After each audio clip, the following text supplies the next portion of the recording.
Tonight, we wander softly into the most awkward corner of medieval life, the one no monk ever illuminated in gold leaf.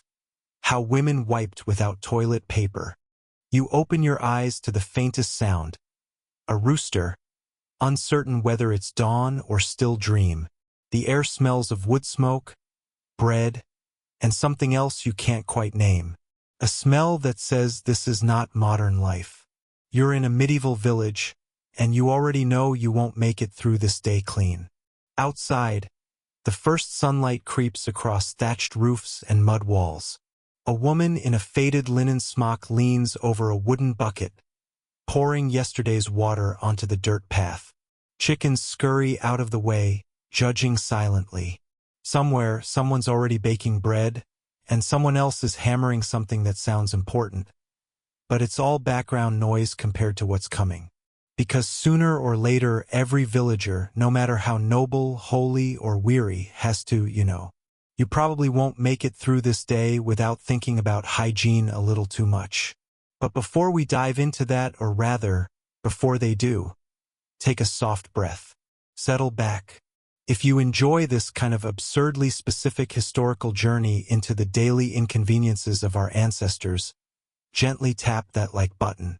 Maybe even subscribe. It helps more than you'd think. And, if you're feeling brave, comment your location and local time, so we can all know exactly when you chose to learn about medieval bathrooms. Now, let's ease into tonight's journey. You begin walking down a narrow lane between cottages. The earth beneath your feet is firm, but slick in places. You realize grimly that it's not just rain making it that way. The air carries the unmistakable scent of human life unfiltered. Somewhere nearby, a cow adds its contribution. It's a full symphony of nature, humanity, and bacteria. A woman passes you, balancing a wooden pail, humming softly. She's headed to the stream, where water flows with a deceptive clarity. You follow because she seems to know where she's going, and because, well, the medieval bathroom situation isn't going to explain itself. At the stream's edge, she kneels. The fabric of her gown dips into the water, soaking up the chill. You notice her sleeves are rolled high, revealing strong arms. She's washing laundry, but the quiet familiarity of her motions tells a bigger story. This stream is for everything. Washing clothes, washing bodies, washing sins, and yes, cleaning the parts of life nobody writes ballads about. You watch as she wrings out a length of cloth. It's coarse, simple, and not entirely clean. This she'll hang to dry, then fold neatly for use later. Not as a towel, not quite as fabric for sewing. Something else entirely. In medieval Europe, the idea of toilet paper, soft, perforated, scented, was centuries away. Paper itself was expensive, rare, and frankly too valuable to waste on posterior pursuits. Most people wiped with what they had. Straw, leaves, handfuls of moss, or pieces of old linen called gomph cloths. If you were rich, you might have scraps of wool. If you were poor, well, nature provided. Sometimes roughly, the woman wrings her cloth once more, lays it on a sun-warmed stone, and looks toward the church. She whispers something like a prayer, maybe for forgiveness, maybe for a dry day.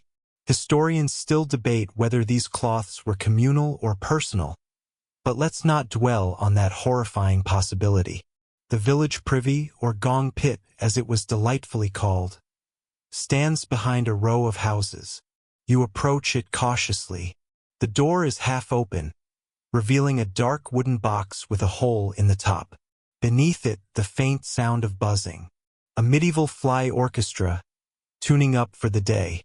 Inside, the air is thick but not unbearable. Someone has sprinkled herbs, mint, perhaps, or rosemary, to keep away evil spirits, rats, or worse, the smell itself. Hanging on a peg is a small rag. You suddenly understand its purpose. This is where the real work of daily life happened, unseen and unspoken. No ballads, no manuscripts, no paintings, just quiet practicality. In some households, people used lave stones, smooth pebbles rinsed and reused. Others preferred bits of moss, damp and surprisingly soft. In coastal towns, seashells sometimes played a part, an image that makes you cross your legs instinctively. And in the wealthiest manors, servants were tasked with fetching water for washing afterward. It was a whole system, a rhythm of needs and chores, all handled without complaint. Because what else could you do? A cat slips past your legs and disappears into the corner, tail twitching. You hear the faint drip of water outside, the creak of a wooden shutter. Somewhere nearby, a man sneezes, curses softly, and goes back to his work. Life continues, endlessly practical, endlessly human. You walk back toward the sunlight, grateful for the air. The woman at the stream has finished. She gathers her damp linens, folds them with care, and smiles faintly at you, as if she knows you've learned something you didn't ask to know. In the distance, a bell rings. The sound ripples through the village, calling everyone back to their daily tasks. Baking, weaving, surviving. You breathe out slowly, trying not to imagine what the communal cloth might smell like on a humid day. Still, there's a strange beauty in it all. The quiet acceptance of necessity. The way people built small rituals around the most unglamorous corners of existence. If survival was an art, hygiene was its shadow. The wind shifts, bringing with it the smell of bread again. Fresh, warm, mercifully wholesome. You follow it away from the privy, letting the sound of the stream fade behind you. And you think maybe comfort isn't a modern invention. Maybe it's just something people kept chasing generation after generation, one handful of moss at a time. You wake again at dusk. The village is softer now, wrapped in a hazy gold light. Smoke drifts upward from chimneys, and the air hums with quiet conversation. Somewhere nearby, a baby cries. Somewhere else, a goat argues with a fence post. You sit by the edge of the lane, watching women carry buckets toward the fields. They walk with the kind of balance born from repetition. Behind them, a young girl laughs, running barefoot through puddles that should probably not exist. You follow her path, out past the houses, to where a cluster of bushes grows around a small ditch. The girl pauses, looks around carefully, then disappears behind them. A moment later, she returns, lighter, happier, and humming. Privacy, in medieval terms, is a flexible concept. Most peasants didn't have access to built privies. Those were for castles, monasteries, or the lucky few whose houses weren't attached directly to the road. Instead, people found nature's corners, fields, ditches, the edge of the forest, and did what needed doing. If you're imagining an awkward mix of modesty and exposure, you're not wrong. In winter, this was a challenge. In summer, it was a whole ecosystem. The brave, the desperate, and the indiscreet all learned to move quickly. Sometimes, moss was gathered in advance and stored in small clay jars for later use. Yes, medieval toilet jars. The museum labels are very polite about them. You walk on. The fields open up, golden under the setting sun. A few women gather herbs, yarrow, plantain, and soapwort, not just for medicine or scent, but for cleaning. Soapwort, with its natural saponins, made a gentle foam when crushed in water. It wasn't luxurious, but it was enough to wash both hands and conscience. A woman named Agnes greets you. She wears a headscarf, her hands stained green from herbs. She laughs when you ask about comfort. Comfort, she says. That's for heaven. Then she winks and returns to her work. The wind picks up. The distant bell rings again, vespers this time. The village is winding down. You glance back toward the stream, where the light catches the cloth from earlier. It's dry now, fluttering softly like a flag of quiet dignity. Historians still debate whether medieval people cared much about cleanliness. The answer depends on what you mean by clean. They bathed rarely but washed often. hands, faces, feet, and, when possible, everything else. Cleanliness was spiritual as much as physical. Dirt wasn't sin. Indifference was. You sit beneath a tree, feeling the cool air settle. Somewhere, bread breaks.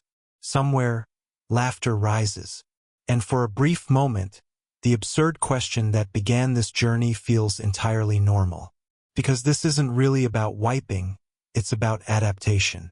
About small, clever acts of survival that kept the world moving before plumbing, before comfort, before Charmin. The stars appear one by one. The moon rises pale and patient, and the village hums with the low, contented sound of people who did their best with what they had. You exhale, feeling oddly grateful for the world's small improvements. A gentle breeze passes, smelling faintly of wood smoke, mint, and humanity. You lean back against the tree, close your eyes, and drift. Because tomorrow will be another long day, full of chores, laughter, and unavoidable necessities. And you, lucky traveler, don't have to fetch the moss.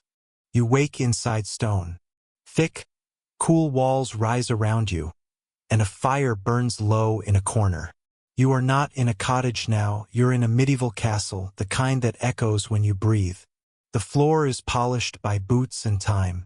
Outside the arrow-slit window, dawn leaks like honey across the moors.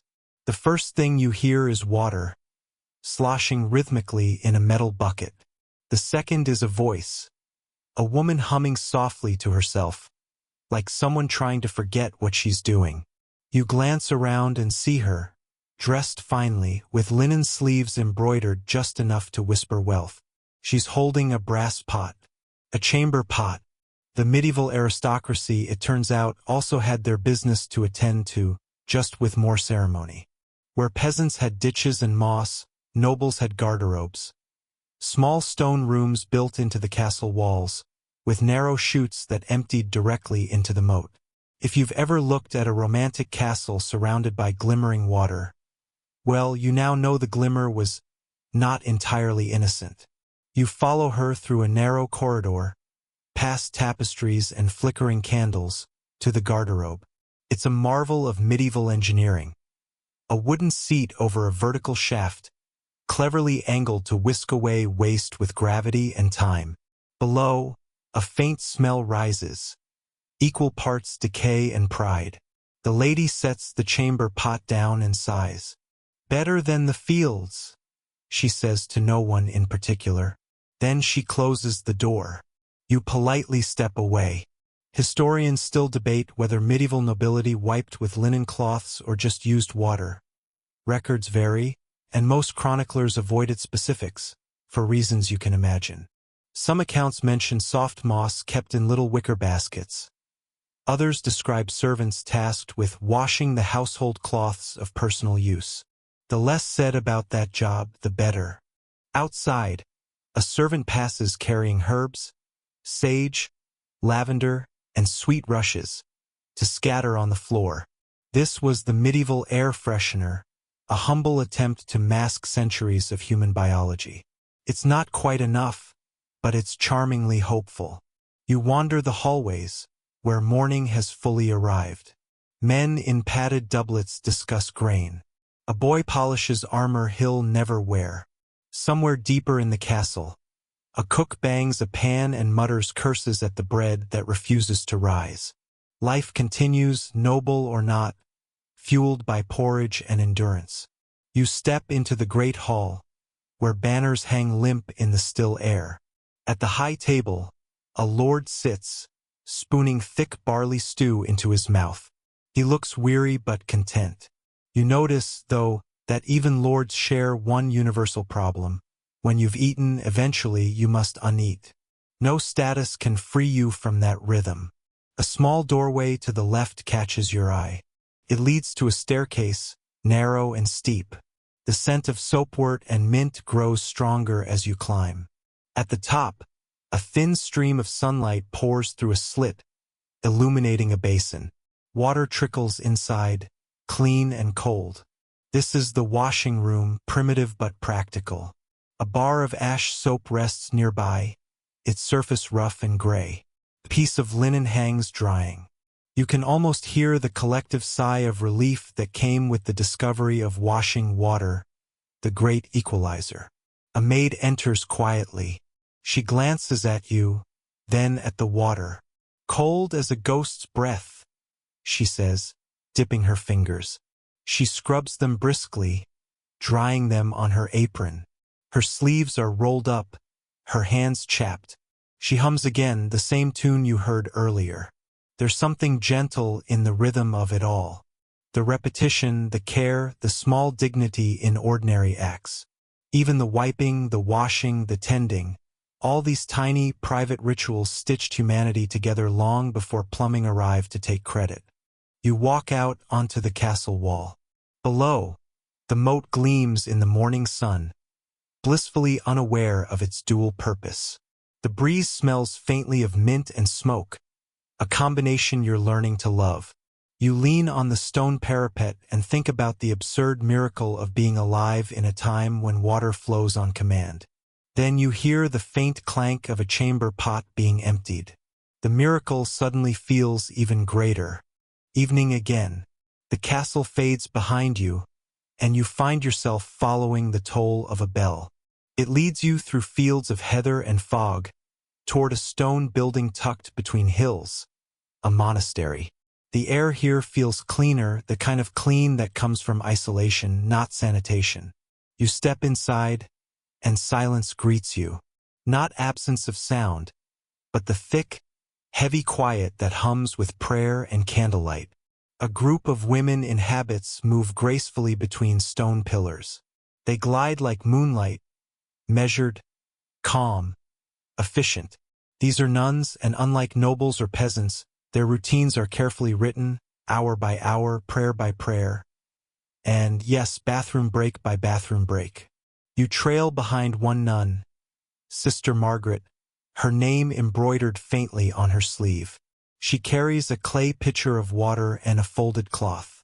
Her sandals whisper on the flagstone. Through an archway, she enters a small room, the necessarium.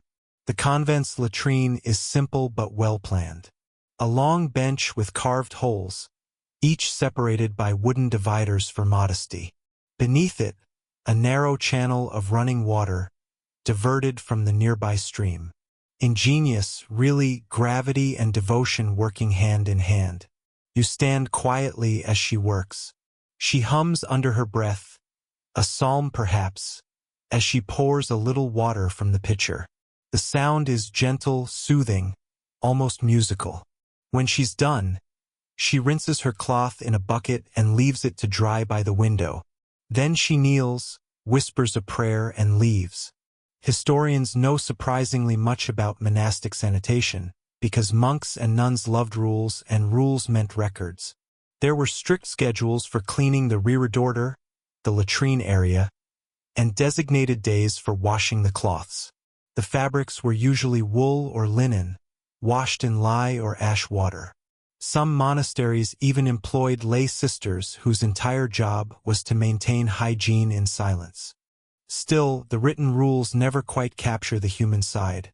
The whispered conversations that probably happened while waiting their turn, the sighs of relief, the quick jokes about divine forgiveness for worldly needs.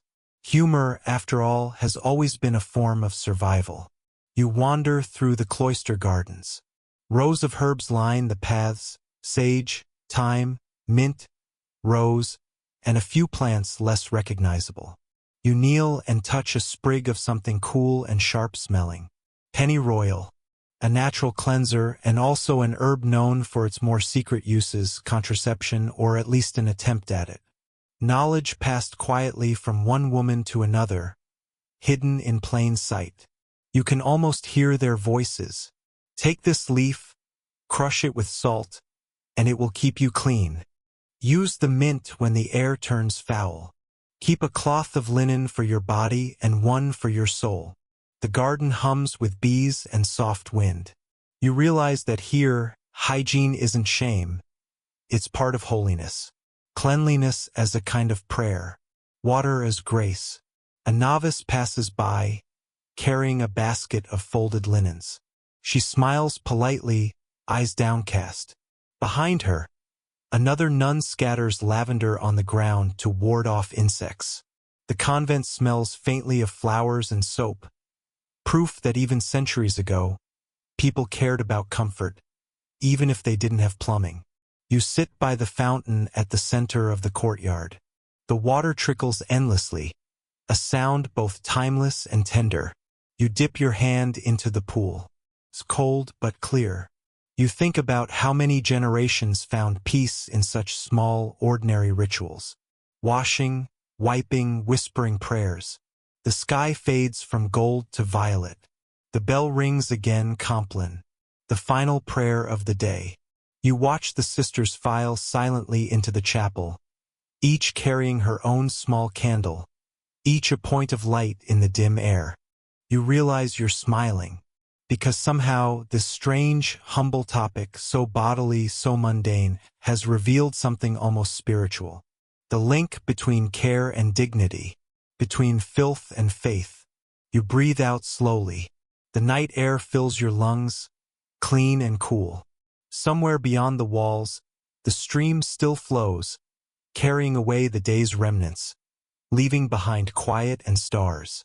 And you think, for all our progress, all our plumbing and products and porcelain, the essence of comfort remains the same. A little water, a little cloth, and the hope of waking up fresh tomorrow. You return now to the heart of the medieval village.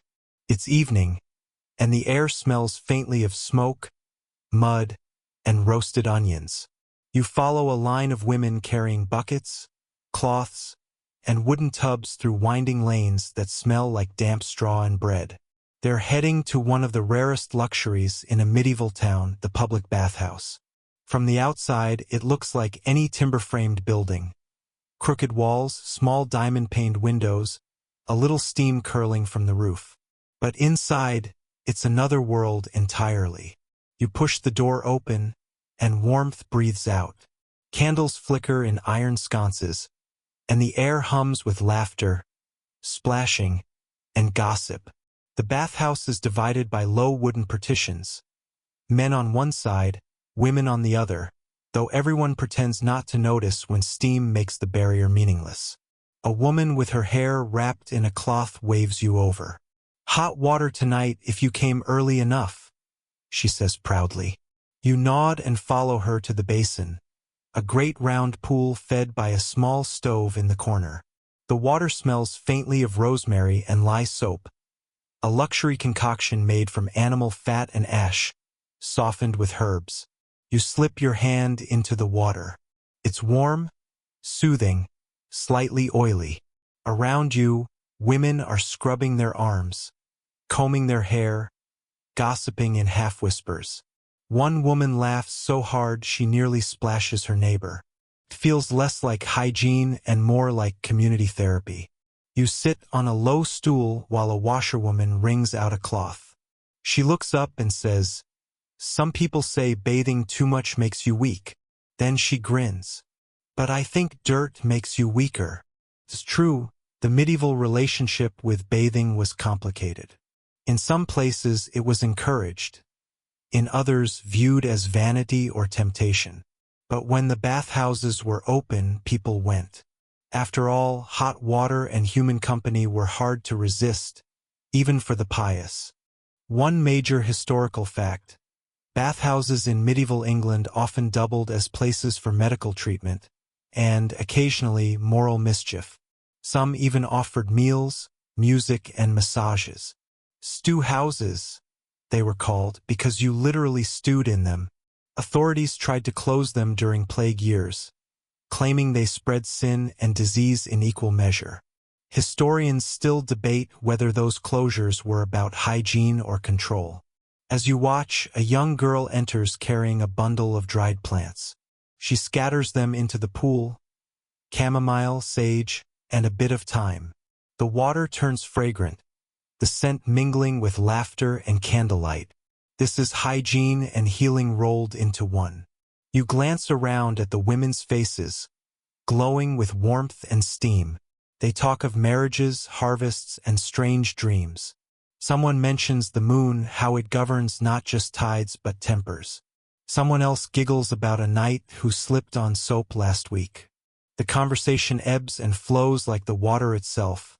Ordinary, intimate, endlessly human.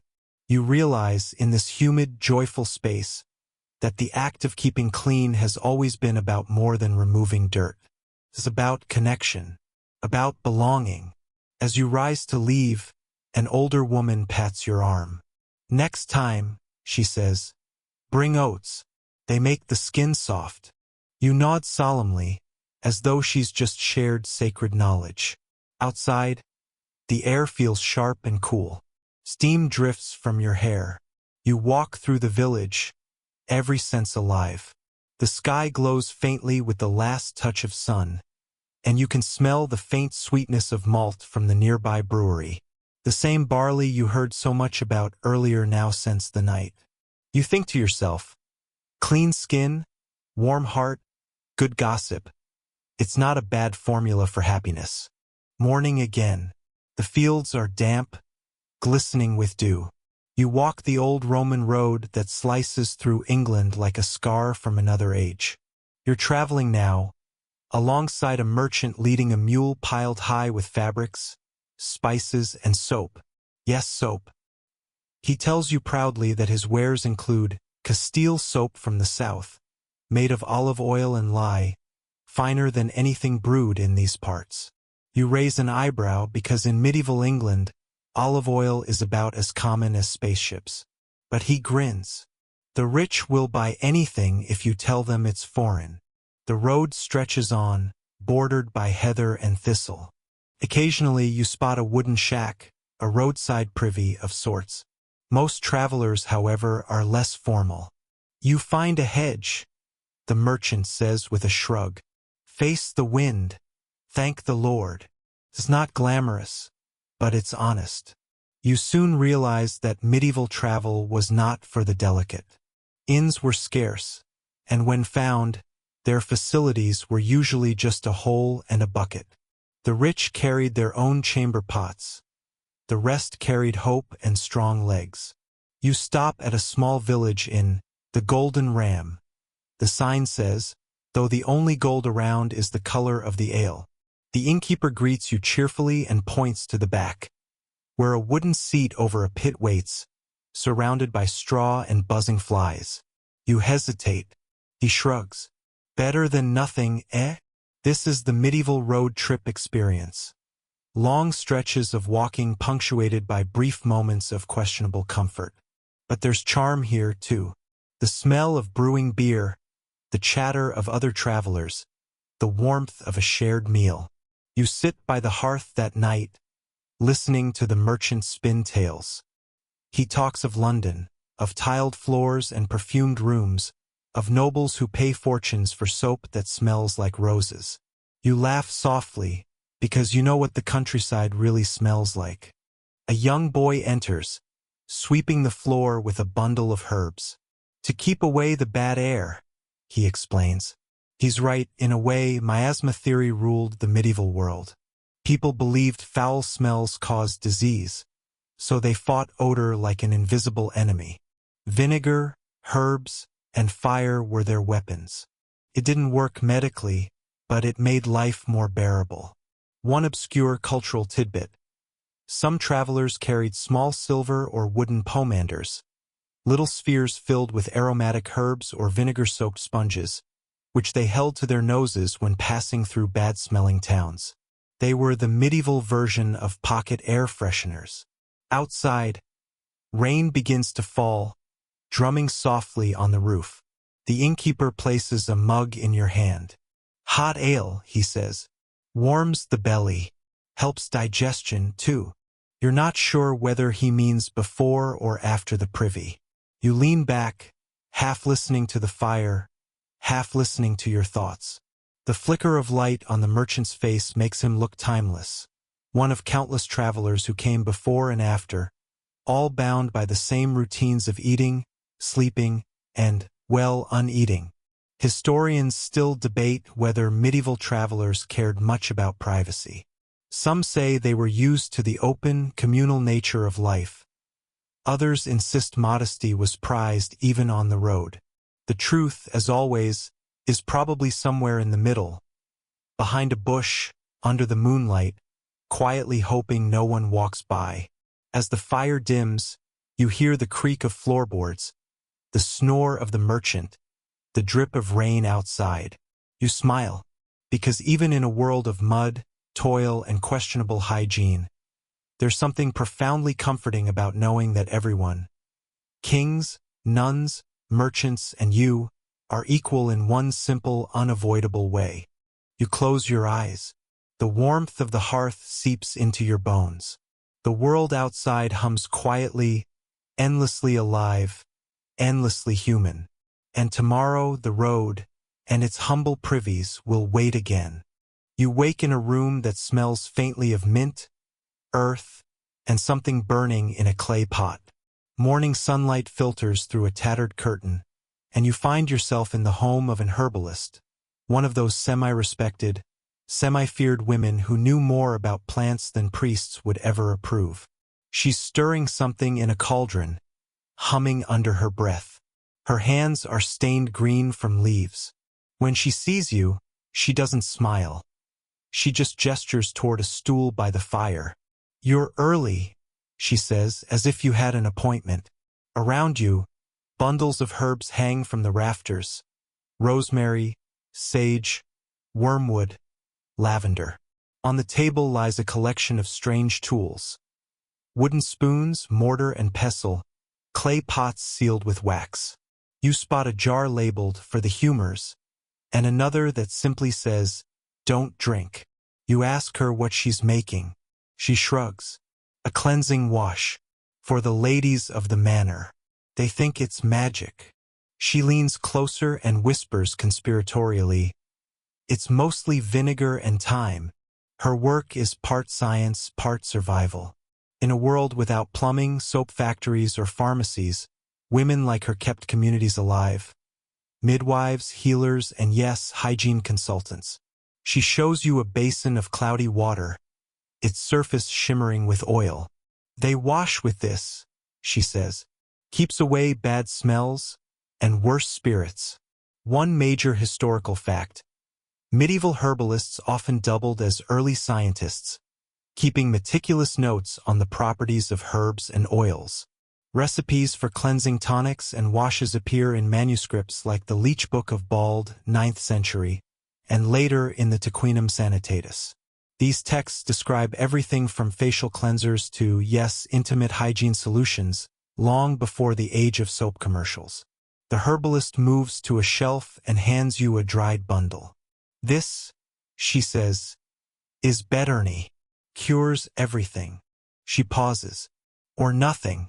Historians still argue." You sniff it. It smells like dust and superstition. She smirks.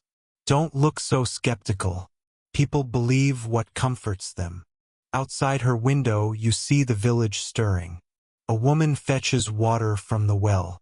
A child chases a goose through the mud. And on the far edge of the green, a man empties a bucket discreetly behind a hedge. Life, you think, is nothing if not rhythmic. The herbalist begins grinding something new: roots, leaves, and what looks suspiciously like ashes.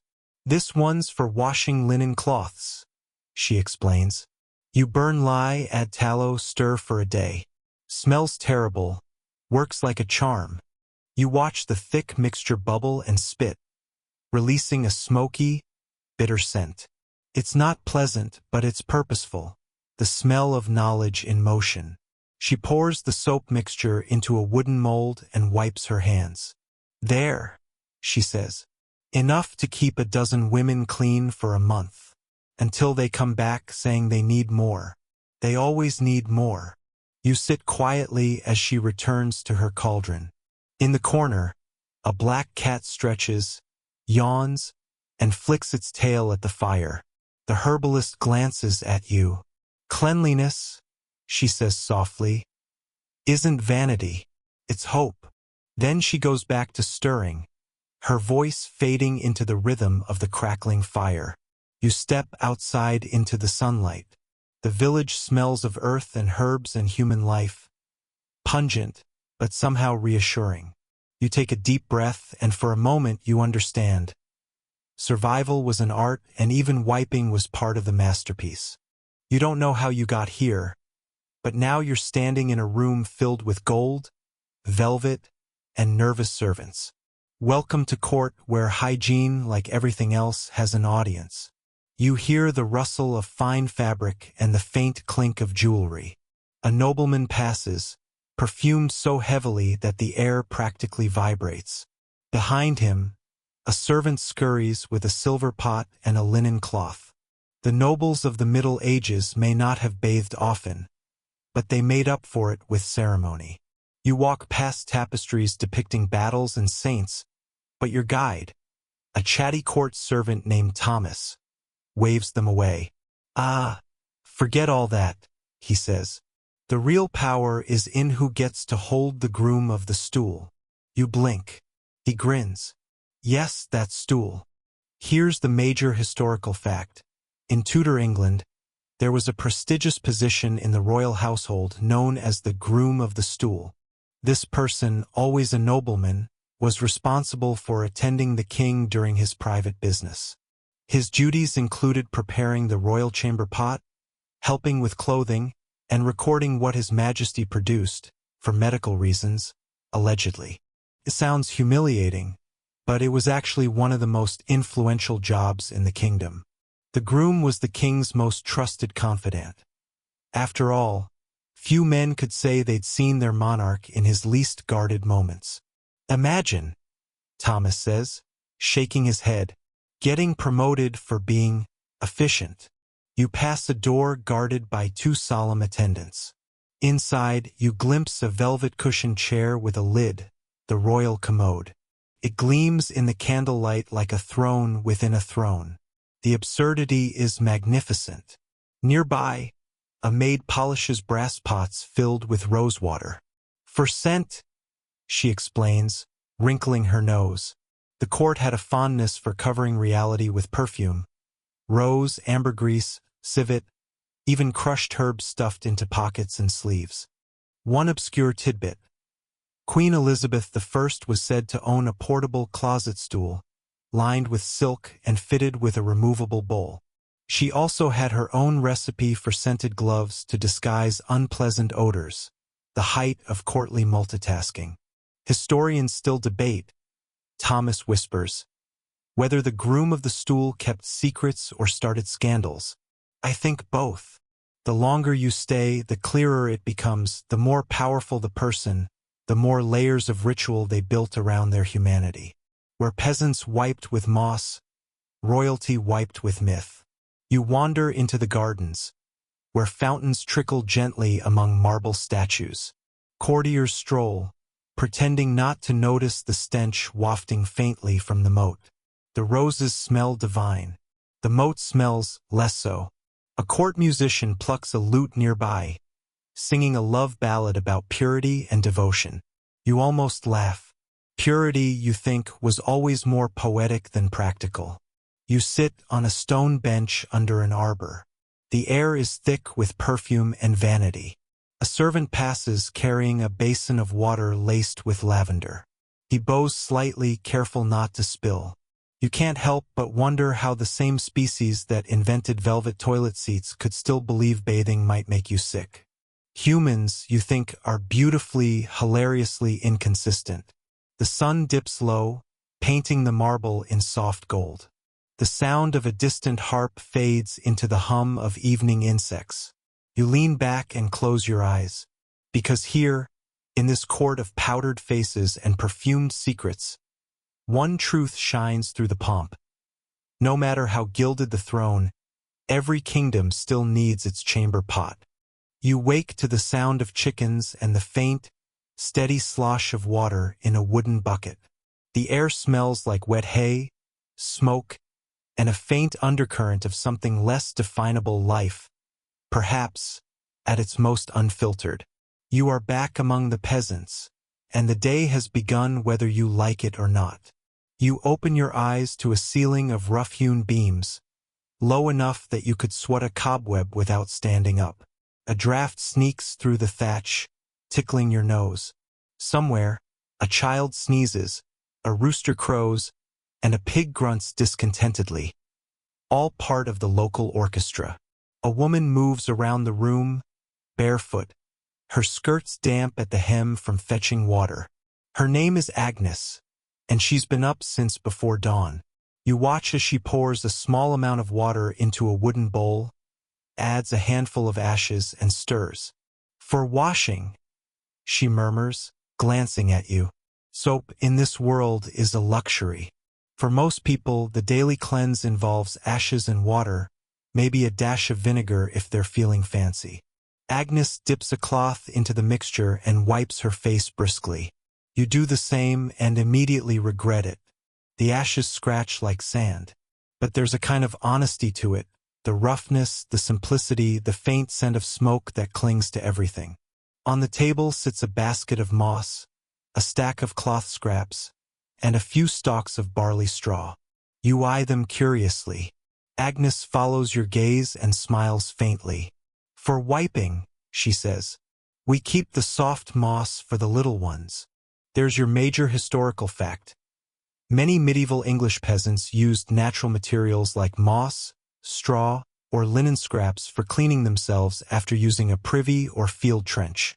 Archaeological digs have found remnants of moss and cloth near medieval latrine pits, suggesting an early kind of recycling system, waste turned back into earth. Agnes shrugs as if this is all perfectly reasonable. And it is. After all, no one here wastes anything. Even the scraps from the loom eventually find a second, humbler purpose. You follow her outside to the small garden behind the cottage. A row of herbs grows in neat clusters: mint, sage, and marigold. "Good for washing," she explains, "or for hiding smells." She crushes a leaf between her fingers and sniffs it, her expression thoughtful. "Sometimes I think God made herbs just so we'd forget how bad the rest smells."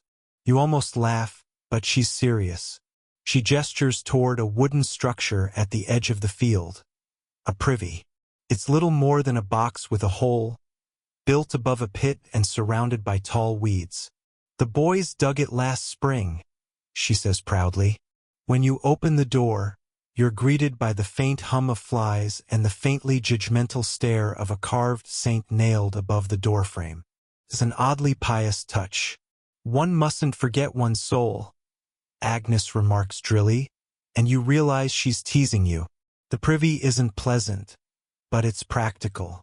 And that's the rhythm of peasant life. Practical, persistent, and unsentimental. Every object has a purpose, even if that purpose is not particularly glamorous. An obscure tidbit.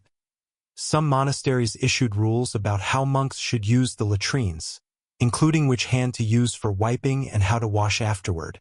Peasants, of course, had no such luxury of instruction. They relied on common sense and whatever the season provided. You sit beside the garden wall and watch Agnes's children chase a chicken across the yard. One of them falls, laughs, and wipes muddy hands on her apron. Nobody scolds her. There's too much to do for that kind of fussing. Agnes hands you a cup of weak ale breakfast. "Better than water," she says. "Water's dangerous." And indeed it is. Medieval wells often carried disease, so beer, even low-alcohol small ale, was the safer, everyday drink. You sip, tastes faintly of bread and patience. "Historians still debate," she says suddenly, "whether we're dirty or just different." She grins. "I say both." The sun climbs higher. The chickens squabble. You feel the gentle drowsiness of a life that moves by cycles, not clocks. By the time you stretch and stand, the morning has slipped past unnoticed. You realize with a small smile that even here, in mud and ashes, there's dignity in routine, a beauty in the unremarkable. Steam rises in curls around your face. You blink, disoriented, and find yourself in a different kind of world entirely. A public bathhouse, bustling and echoing with laughter, splashing, and the low murmur of gossip. The room is bright with torchlight reflected off wet stone walls. Pools of warm water shimmer like liquid glass. You smell lavender, honey, and something metallic. Maybe the iron in the water, or maybe the quiet tension of too many secrets being told. You step carefully along the slick floor. Men and women move in different chambers, separated by low wooden partitions and discretion. In your chamber, women sit shoulder to shoulder, washing, combing each other's hair, talking about husbands, harvests, and the occasional scandal. Bathhouses, you learn, were surprisingly common in medieval towns, though not always for reasons of hygiene alone. They were social spaces, meeting grounds, sometimes even matchmaking venues. And yes, occasionally, they were whispered to be something else entirely. A woman named Beatrix greets you with a towel. "You're new," she says, eyes twinkling. "Don't worry, you'll like it here. The water's honest." You slip into the pool, and warmth wraps around you like a soft cloak. Your body relaxes, your breathing slows, and for a fleeting moment, the medieval world feels almost modern. Communal self-care, medieval edition. A major historical fact: bathhouses in 12th to 15th century Europe were often built near natural springs or heated by wood-fired furnaces. Town records from places like Bath, London, and Paris describe dozens of such establishments, catering to all classes. Even monks were known to bathe sparingly and usually on holy days. Beatrix hands you a rough linen cloth dipped in soap made from tallow and lye. You scrub gently. The scent is sharp, clean, and slightly smoky. She chuckles. "We call that the smell of civilization." At the edge of the room, a few women whisper together. You catch fragments of conversation, something about a noblewoman who visited incognito, another about a midwife's herb gone missing. Gossip steams here, too. One obscure tidbit: bathhouses were sometimes nicknamed stew houses because they offered food and wine alongside bathing, a kind of early spa meets tavern experience.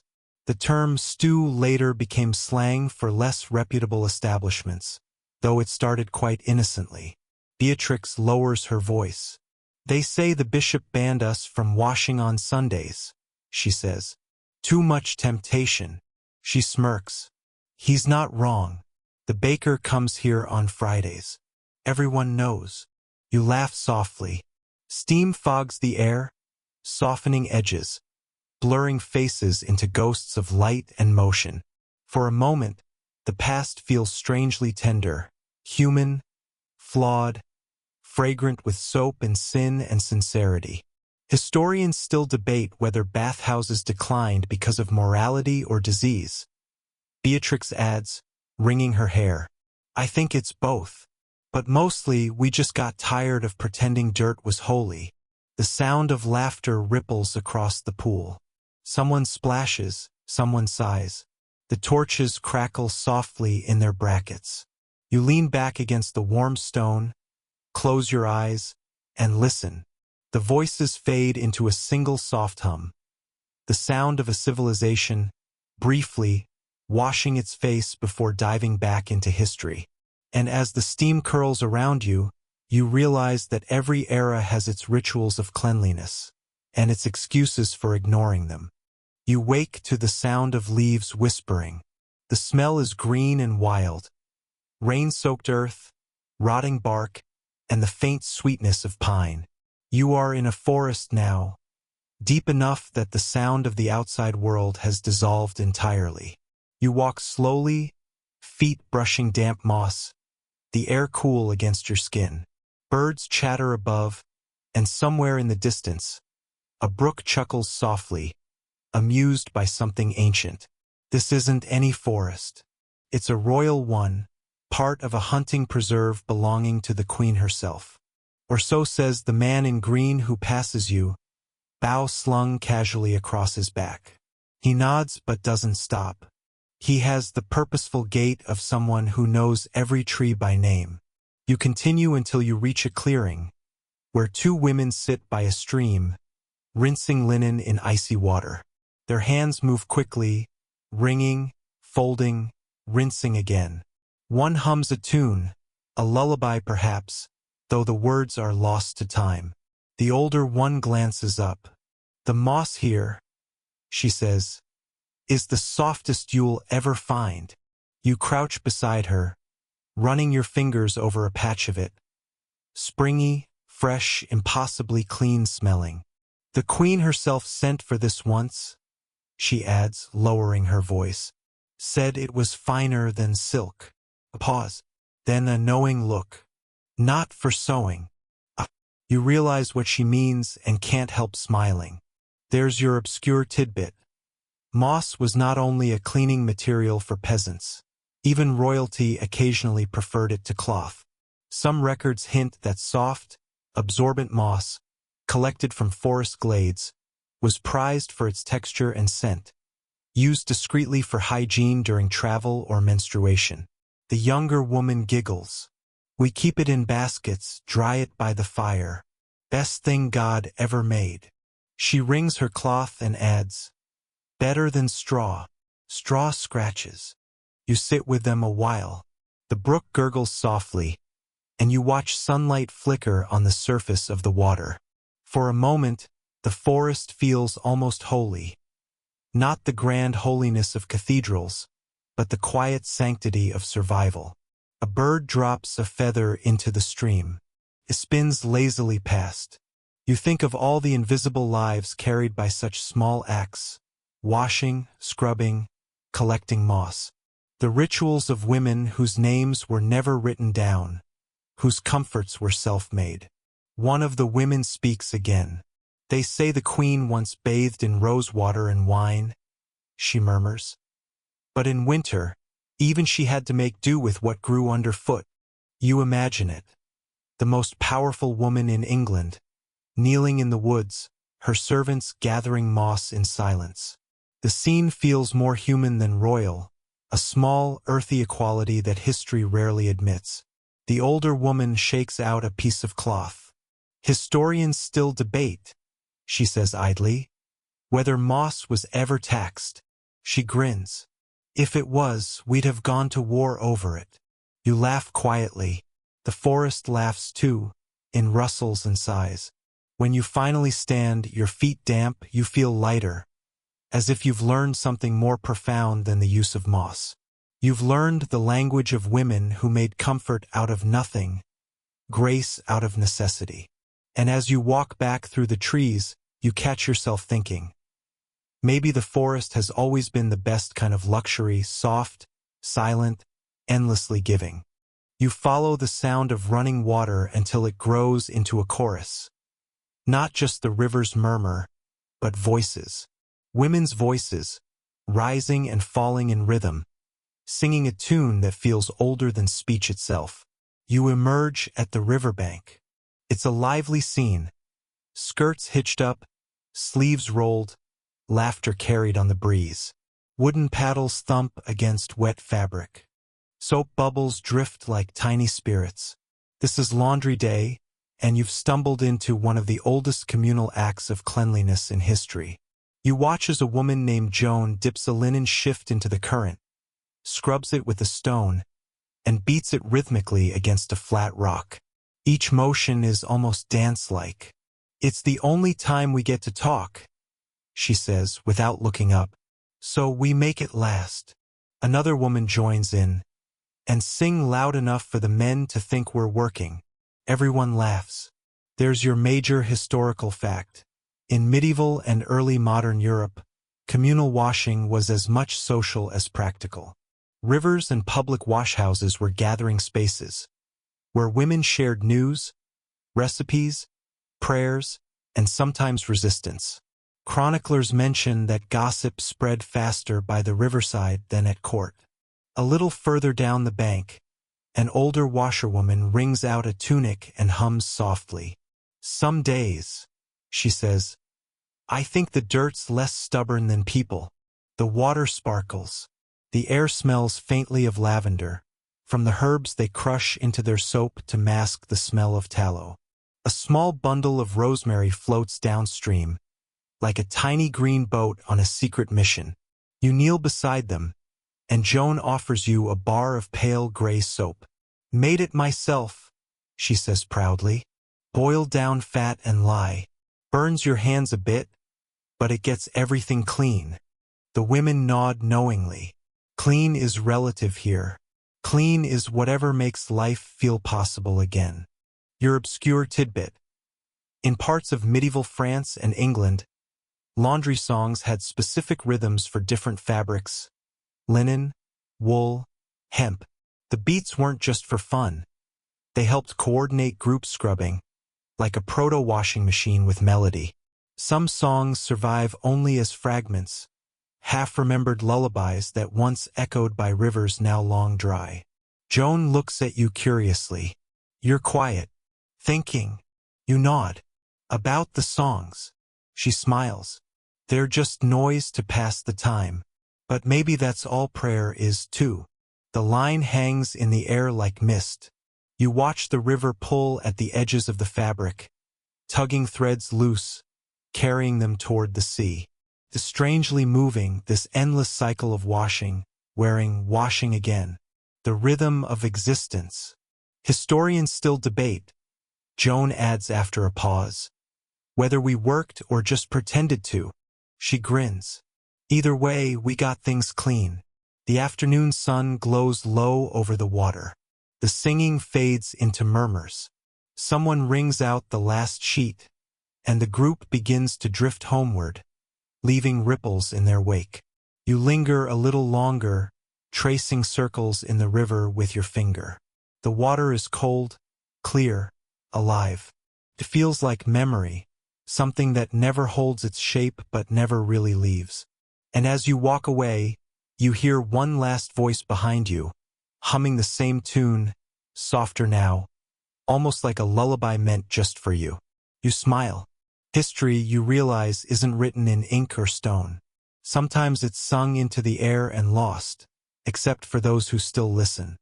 You wake to the faint echo of footsteps, stone corridors, hollow and cold.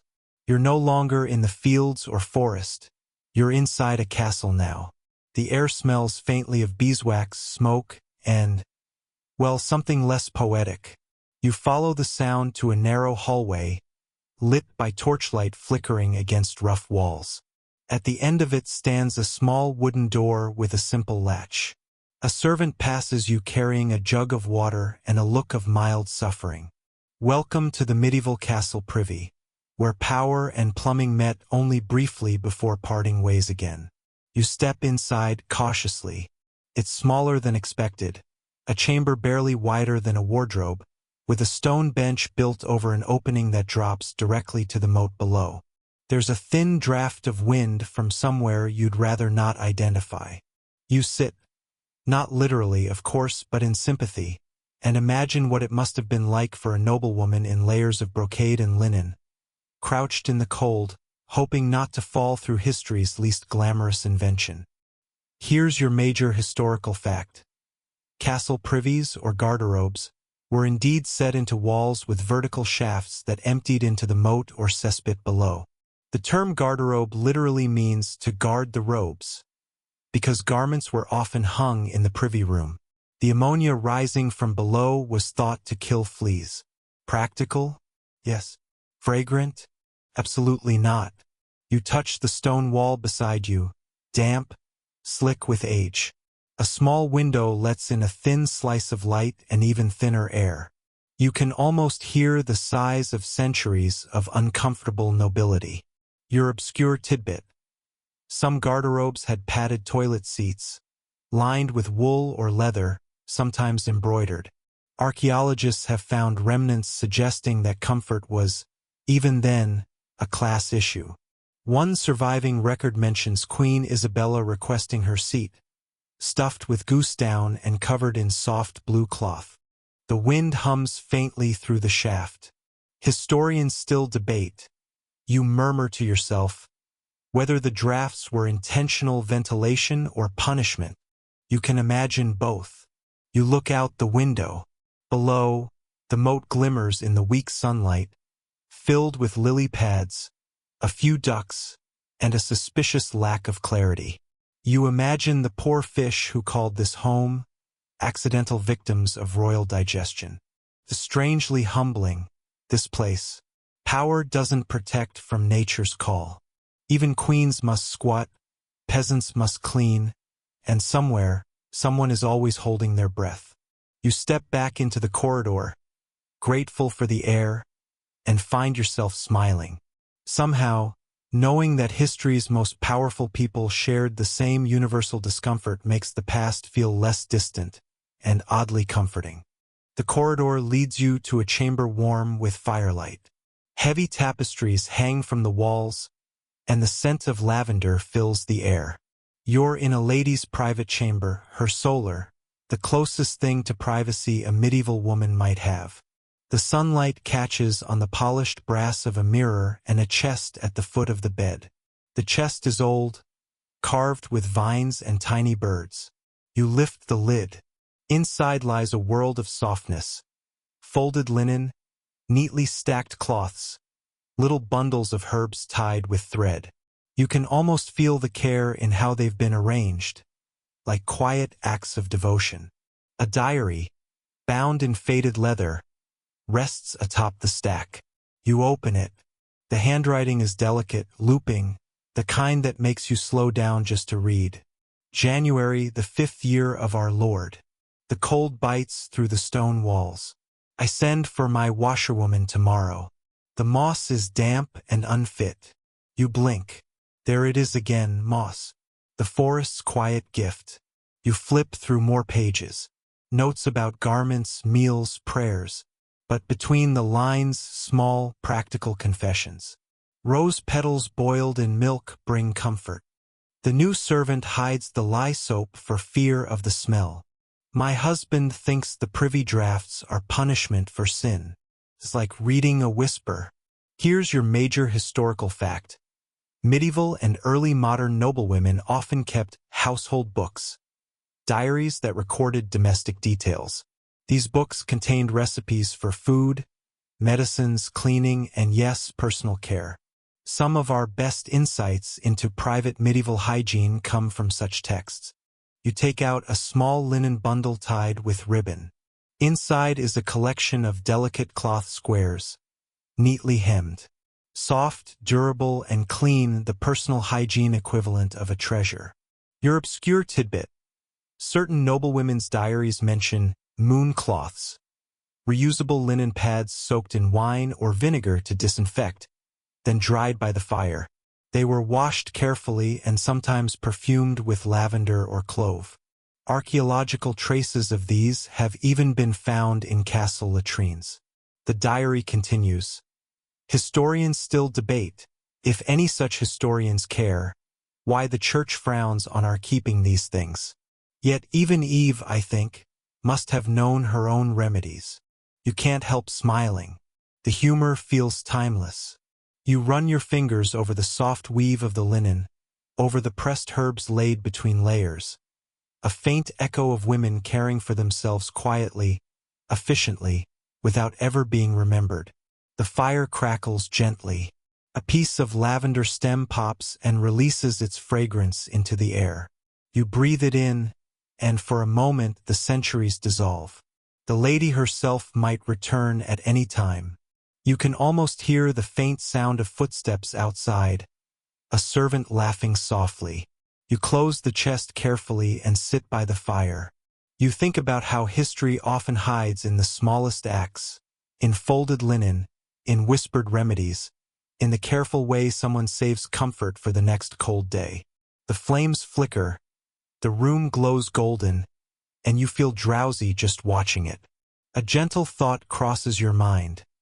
Perhaps comfort, in any age, is an act of quiet rebellion. And with that, the fire sighs. The scene fades softly into warmth.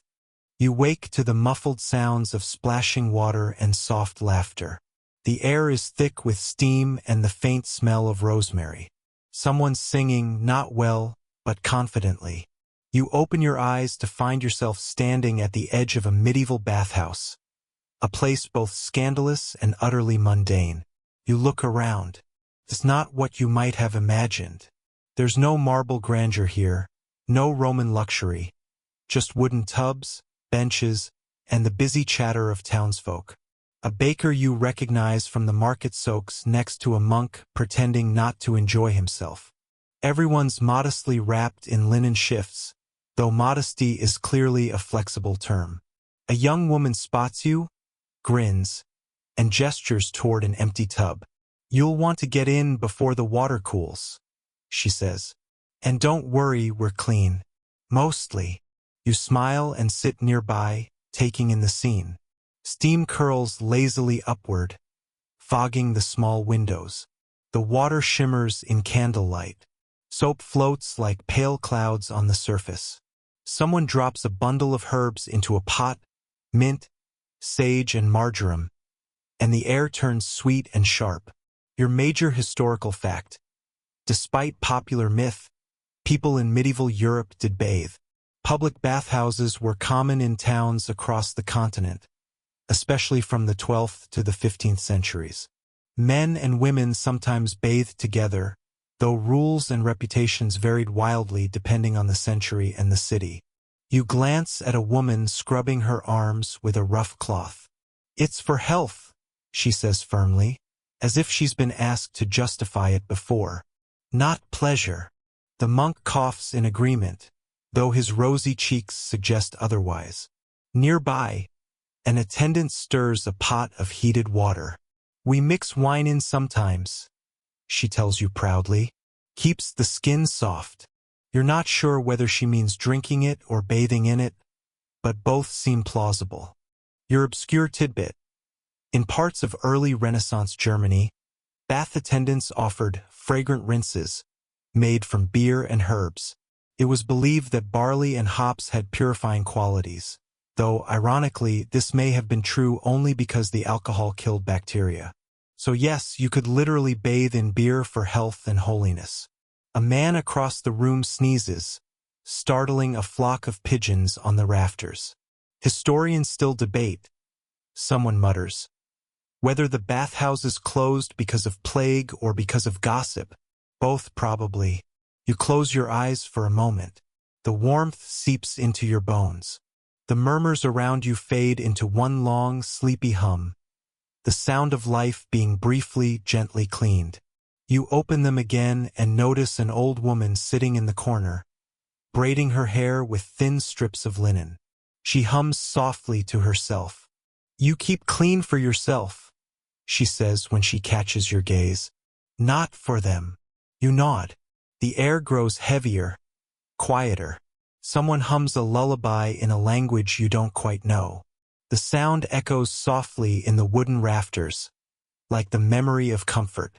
And just as you begin to drift, not fully asleep, just comfortably adrift, you hear the attendant call out, "Next bucket's warm."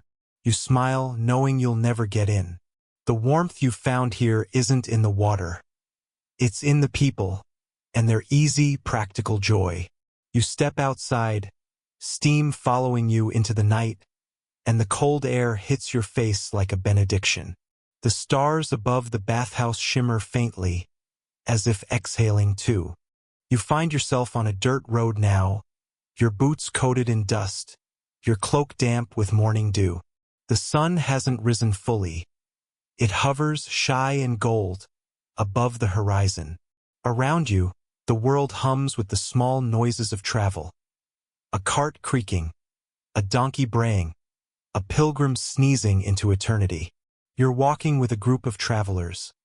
Men, women, children, all bound for somewhere holy, though holiness, it seems, is mostly a matter of blisters and patience. You walk beside a woman named Alice. Her face is sunburned, but her eyes are kind. She carries a small leather satchel and a walking stick wrapped with charms. A sprig of thyme, a feather, a dried clover. "Protection," she explains, "and good smells." As the group stops to rest, Alice pulls something from her satchel. A small bundle of leaves wrapped in cloth. She sees your curious look. "You never know when you'll need it," she says. "To clean, to heal, or to wipe away trouble. You blink. Wipe away trouble? She grins. In every sense. There it is again, the endless creativity of hygiene. Here's your major historical fact. Medieval pilgrims often carried travel cloths, multipurpose pieces of linen or wool used for cleaning the body, wiping utensils, or treating wounds. Leaves, moss, and even handfuls of soft straw were common in the absence of cloth. Many travelers swore by the leaves of the mullein plant, sometimes called Our Lady's flannel, for its velvety surface. Your obscure tidbit. Some pilgrims believed that wiping with certain plants could cleanse the soul as well as the body. The broad leaves of sage and dock were said to draw away sin. In one 14th century text, a monk even claimed that a single fig leaf carried from Jerusalem purified the hands of Adam's shame. You hold a mullein leaf in your hand now, thick, soft, faintly silver. Smells earthy, almost sweet. Alice nods approvingly. Better than moss, she says. Doesn't crumble. The trick is knowing which side to use. You both laugh quietly, careful not to wake the others. The road stretches ahead, endless, dusty, alive with pilgrims, merchants, and wandering minstrels. Somewhere in the distance, a bell tolls. Historians still debate, Alice muses, whether pilgrims truly found salvation or just better soap. She winks. You keep walking, your boots scuffing softly against the dirt. The road curves, the sun rises higher, and everything glows with that particular medieval kind of hope. Small, resilient, and slightly uncomfortable. You pass a roadside shrine where someone has left offerings. A candle stub, a piece of bread, and a single green leaf, neatly folded. You pause, smile, and tuck it gently into your pocket. As the day warms, the smell of the fields returns. Hay, sweat, and life itself. You think again about how comfort, even the smallest kind, was always an act of resourcefulness. Maybe that's what survival really means. Finding softness where none was meant to exist. And as the road winds onward, you feel a strange peace settle in your chest. The kind that only comes from knowing too much about moss, leaves, and the human refusal to give up on comfort. The breeze picks up. The leaves rustle like laughter. Somewhere, someone begins to sing. And you walk on. You hear the sound before you see it. The slap of wet cloth against wood. The low murmur of women's voices. The splash and trickle of a shallow stream. You follow it through a grove of alder trees until you find the source. A laundry yard, sunlight glittering on the water like spilled silver. The women barely notice you at first. They are too busy at their work. Sleeves rolled high, skirts tied up, arms strong and red from cold water. You recognize the rhythm immediately. Wash, rinse, wring, gossip. Repeat. You step closer, careful not to splash. The air smells of soapwort and ash, a faint lye tang that pricks your nose. One woman straightens up, her hair damp and loose. You can help if you like, she says, smiling faintly. Or just watch. That's fine too. You choose the second option. The linens, shirts, kerchiefs, undergarments, hang from ropes strung between trees. They sway gently in the wind, ghostly banners of domestic life. Some pieces are patched and frayed, others dazzling white, proof of endless boiling and beating. Your major historical fact. Medieval washing was not a daily chore but a full event, often done communally once every few weeks or even months. Women used ash lye, made by mixing wood ash with water, to scrub away oils and dirt. Urine, yes, old fermented urine, was sometimes added as a natural ammonia cleanser. One of the women, seeing your expression, chuckles. It's not so bad, she says, wringing out a tunic. Better than perfume if you're used to it. She shrugs. And it works. You nod diplomatically. Nearby, Two younger girls are splashing each other with soapy water, laughing until one slips and falls incompletely. Her mother sighs without looking up. That's one way to get clean. Your obscure tidbit, linen, not wool, not silk, was the true heart of cleanliness in the medieval world. It was prized for its ability to absorb sweat and oils and could be boiled without damage. Wealthier families often slept between linen sheets not for luxury, but to avoid having to wash their heavy wool blankets too often. Historians still debate. One of the older women mutters as she folds a tunic, whether the obsession with white linen came from religion or just good old-fashioned vanity. Probably both, you think. You notice that the women's chatter drifts easily between gossip and advice. Whose cow calved early, whose husband snores like a church bell, which herbs keep moths away. It's not just cleaning, it's community maintenance, an outdoor confessional with bubbles. Someone begins humming a tune, slow and lilting. You catch the refrain, "Wash it away, wash it away." The wind picks up, scattering droplets of sunlight through the trees. And for a brief, suspended moment, it feels like peace. Not grand, not poetic, just quietly earned. The next thing you know, you're climbing a spiral staircase inside a stone tower. The steps are narrow and worn, the air cool and faintly damp. You reach the top, expecting a view, but instead you find a small wooden door. You open it. It's a privy. Not just any privy, a castle privy, complete with a carved wooden seat and a view of the moat below. The smell is, well, medieval. You try to breathe shallowly. A lady-in-waiting passes by the doorway, glancing in with mild amusement. "The Queen's own," she says. "We call it the garderobe. Don't worry, it's perfectly safe." You glance down at the hole. Safe is a relative term. She laughs softly. The moat takes it all away. Nature's plumbing. You take a tentative step back. Your major historical fact. Castle garderobes, the predecessors of modern toilets, were small rooms built into the outer walls, often over moats or pits. Waste simply dropped through a vertical shaft. The term garderobe literally means to guard the robes, since nobles sometimes hung clothing there, believing the smell would drive away moths. It worked, but for reasons best left unexamined. The lady sits on a nearby bench, sewing. "We use moss, sometimes cloth," she says, nodding toward a basket. "In winter, straw. If you're unlucky, snow." You suppress a shiver. Your obscure tidbit. Some medieval castles included garderobe towers, entire structures devoted to waste management, with multiple seats arranged along the outer wall. In one English fortress, archaeologists found a 5-seater privy, suggesting that privacy was less important than convenience. You stare at the hole again. Historians still debate. You murmur whether royal privies were really private. The lady smirks. "Oh, they weren't. Nothing in a castle is." You hear laughter echoing up from below, the muffled clatter of armor, the faint drip of water from somewhere unseen.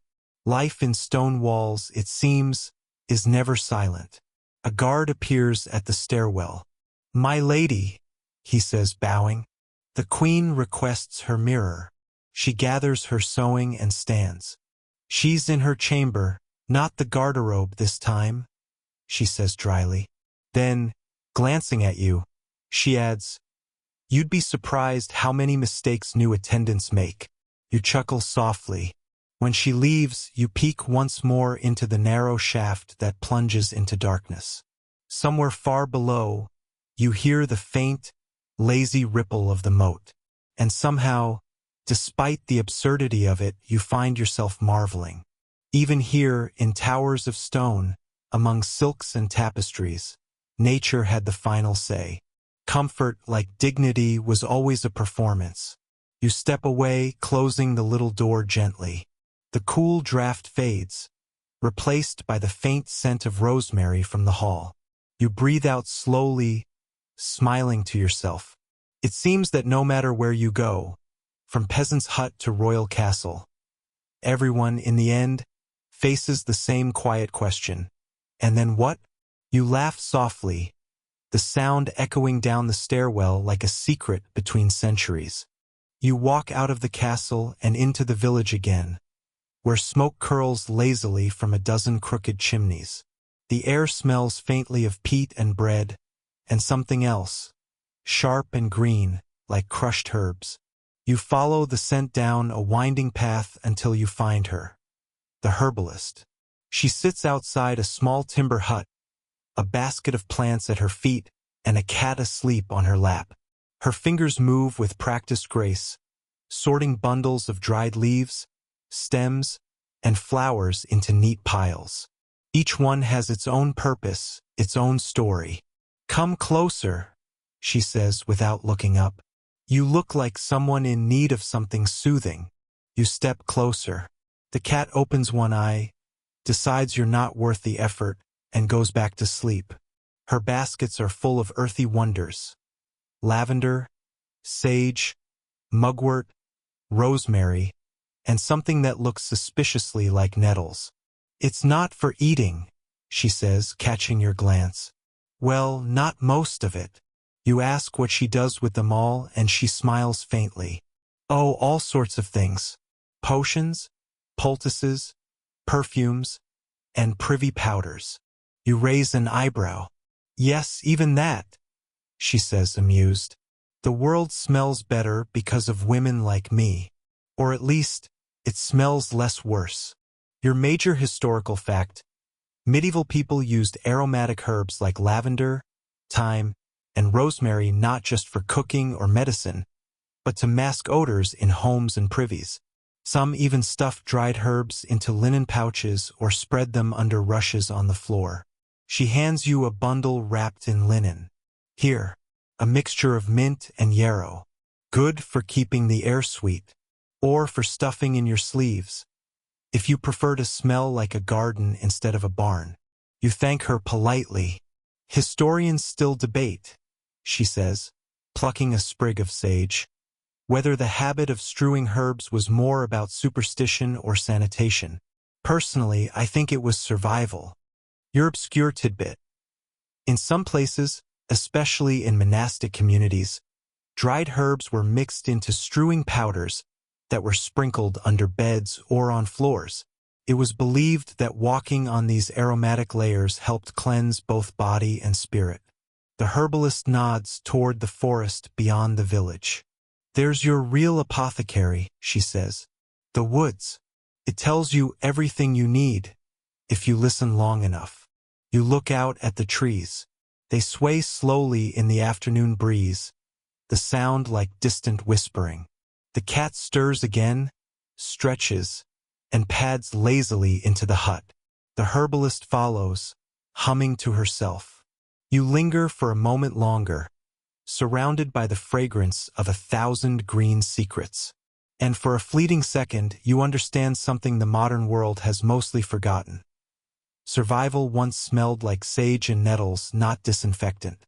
You take a deep breath, and the air tastes like history, sharp, clean, and alive.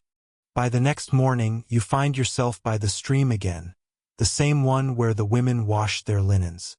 The water runs low and clear, sunlight rippling across pebbles. A woman you recognize waves from the bank. "Back again," she calls, smiling. "Careful, you'll start to look useful." You sit down beside her, dipping your fingers in the cold current.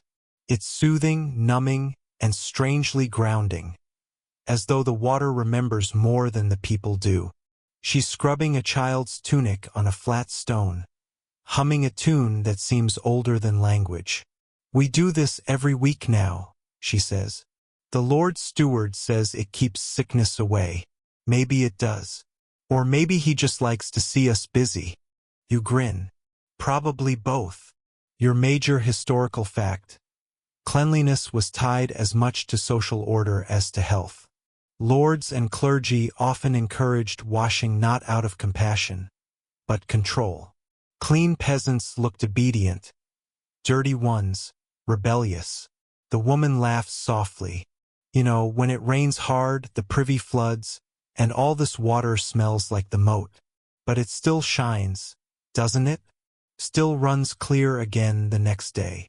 You nod, staring into the ripples. Resilient, you murmur. She shrugs. It has to be. Like us. Your obscure tidbit. Some medieval villages believed that rivers could cleanse not only the body, but sin itself.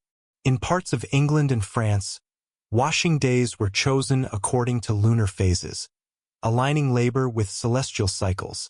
You mention that. She laughs again. If the moon wants to help with laundry, she's welcome. But she's never scrubbed this much mud out of wool. A boy splashes in the shallows nearby, holding a stick like a sword. The woman watches him, her expression soft. That one, she says, thinks he's going to be a knight. You watch the boy leap at an invisible dragon. Maybe he will. Maybe, she says, wringing the tunic. Or maybe he'll end up cleaning their boots. Historians still debate. You whisper. Which job was cleaner? She snorts with laughter, shaking her head. You talk strange. But I like you. The two of you sit in companionable silence for a while, just listening. To the water, the breeze, the distant sound of bells. A moment so quiet and ordinary it could almost vanish from memory. And yet, it feels eternal. When she stands to leave, she pats your arm. Try not to step in the washing, she says, carrying her bucket up the hill. You watch her go, her figure framed by sunlight and the slow drift of mist from the water. The stream keeps running, tireless, as if whispering its one eternal truth. Everything passes, everything returns. You sit a while longer, until even your thoughts start to flow like water, gentle, repetitive, cleansing, and you realize something small but profound. Sometimes, history isn't about what's built or broken. It's about what's washed away and what remains when the soap runs out. You smile. The boy waves his stick at you one last time. A brave little knight defending the riverbank from imaginary dragons. You wave back. The world feels very old and very new, all at once. You walk into the village square just as the market opens. The air is thick with smells, not all of them pleasant, but certainly historical. There's the tang of onions, the sweetness of honey, and the unmistakable sour whiff of animal hides being tanned somewhere nearby. Merchants shout their wares. Chickens protest their existence. Someone is roasting something that may or may not once have had feathers. The soundscape is vibrant. Clattering wooden carts, haggling voices, laughter, and the occasional mind the mud. You pass a stall selling herbs and soap, or what passes for soap. The vendor, a round woman with sharp eyes, grins at you. Looking for something that smells better than you? You laugh. That's a low bar. Ah, but an easy sale, she replies, rummaging through a wooden box. We've got tallow soap, ash soap, and my personal favorite, mint and pig fat. Keeps you clean and bite-free. The fleas can't stand it. Your major historical fact. Medieval soap was made by mixing animal fat, usually tallow, with lye, a caustic substance derived from wood ash. It was harsh but effective, and often scented with herbs to hide the odor of its ingredients. She hands you a small grayish lump wrapped in cloth. Don't worry if it stings a bit. That just means it's working. Or that you've made a mistake. You nod solemnly, as though accepting a relic. At the next stall, a man sells sheets of rough wool cloth. He eyes your new purchase and smirks. Soap? I'll take the smell of sheep over that any day. A goat bleats loudly behind him, as if in agreement. You keep walking, amused by how proudly everyone smells like their profession. The fishmonger is basically a walking harbor. The baker radiates warmth and yeast. The blacksmith, well, he smells like smoke and iron, which is somehow less offensive than it sounds. You overhear two women gossiping beside the well. One mentions a piss collector making rounds again. You glance over and indeed, a man is hauling a large wooden barrel, knocking on doors. Your obscure tidbit. In medieval towns, human urine was collected and sold to tanners and fullers. It was used as a cleaning agent for cloth and leather, the ammonia helping to soften material or bleach stains. You raise your eyebrows. The soap seller catches your eye again and shrugs. Nothing goes to waste here. Not even that. Historians still debate. She adds wryly, whether cleanliness in our age was more about bravery or desperation. You can't help but laugh. The church bells ring in the distance, signaling midday. The square briefly quiets. A shared pause, everyone listening to the chime roll through the air like a reminder that time keeps ticking, even between chores. You find a bench by a fruit stall, sit, and let the sound settle over you. The rhythm of daily life feels oddly soothing, repetitive, imperfect, but full of life, like a song everyone knows by heart, even if no one remembers when they learned it. And you think, perhaps history isn't written in ink, but in the smells that cling to hands, the stains that never quite wash out. A gust of wind brings the scent of herbs again, lavender, thyme, and a bit of mint from the soap stall. It mingles with the dust and laughter of the market. You breathe it in. The village feels real, alive, and comfortably unclean. Evening settles over the manor house like velvet. The servants move quietly through the corridors, carrying bundles of cloth and faint candlelight. Somewhere upstairs, a noblewoman prepares for bed. A small ritual that, in its own way, mirrors the peasant world you've just left. You find yourself in her chamber, watching as two maids fold fine linen sheets. The lady herself sits at her dressing table, combing her hair with deliberate grace. The air smells faintly of rose oil and beeswax. Her gown, though simple by noble standards, shimmers in the low light, dyed with woad and trimmed with delicate lace. Fresh linen tonight, one of the maids says proudly. The lady nods. From Flanders. Yes, my lady, the finest weave. Your major historical fact. Linen was highly prized in medieval Europe, especially for undergarments and bedding. Flanders became famous for its linen production, exporting to England and France. Clean linen wasn't just comfort. It was status. The lady glances toward the window, where a soft wind stirs the curtains. There's something to be said for the smell of clean sheets, she murmurs. Almost makes you forget the world outside. The maids exchange a knowing smile. She continues brushing her hair.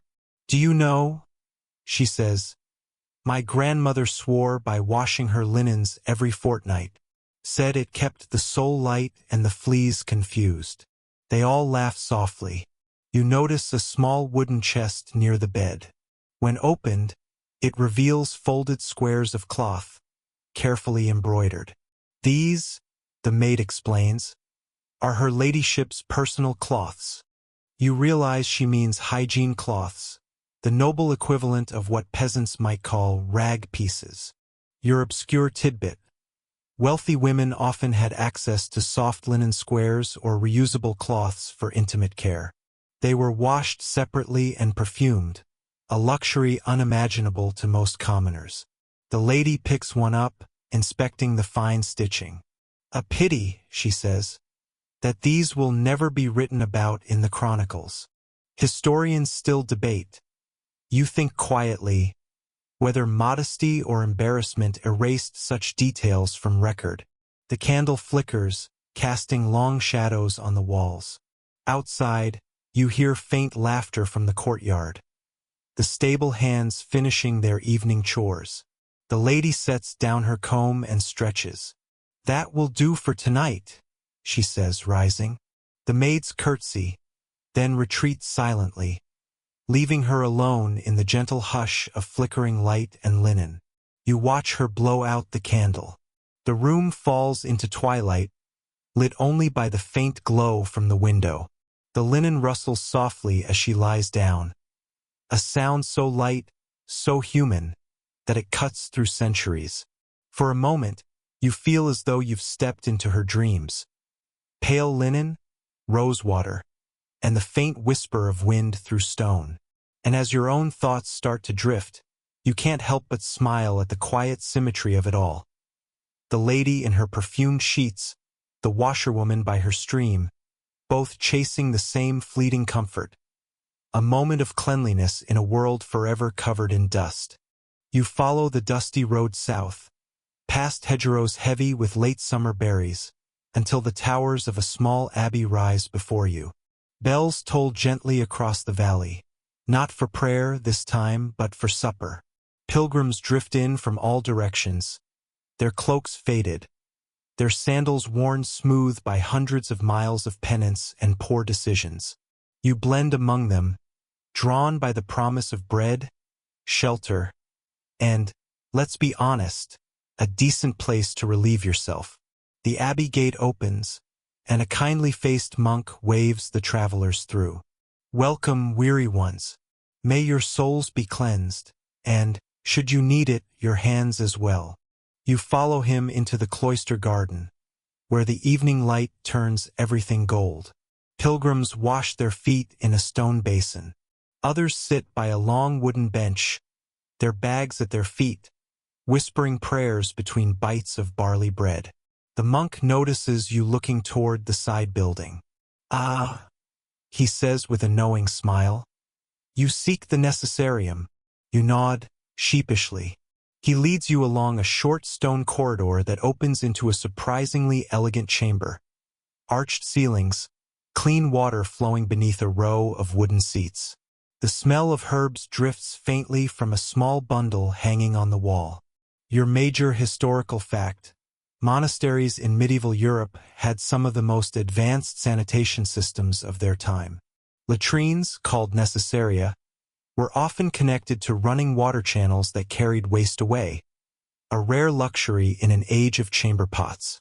Lavender, the monk says, gesturing to the hanging bundle, keeps the air sweet and the mind clear. Or so we hope. You nod appreciatively. Historians still debate, he adds with a small chuckle, whether the monk's cleanliness came from holiness or simply from good plumbing.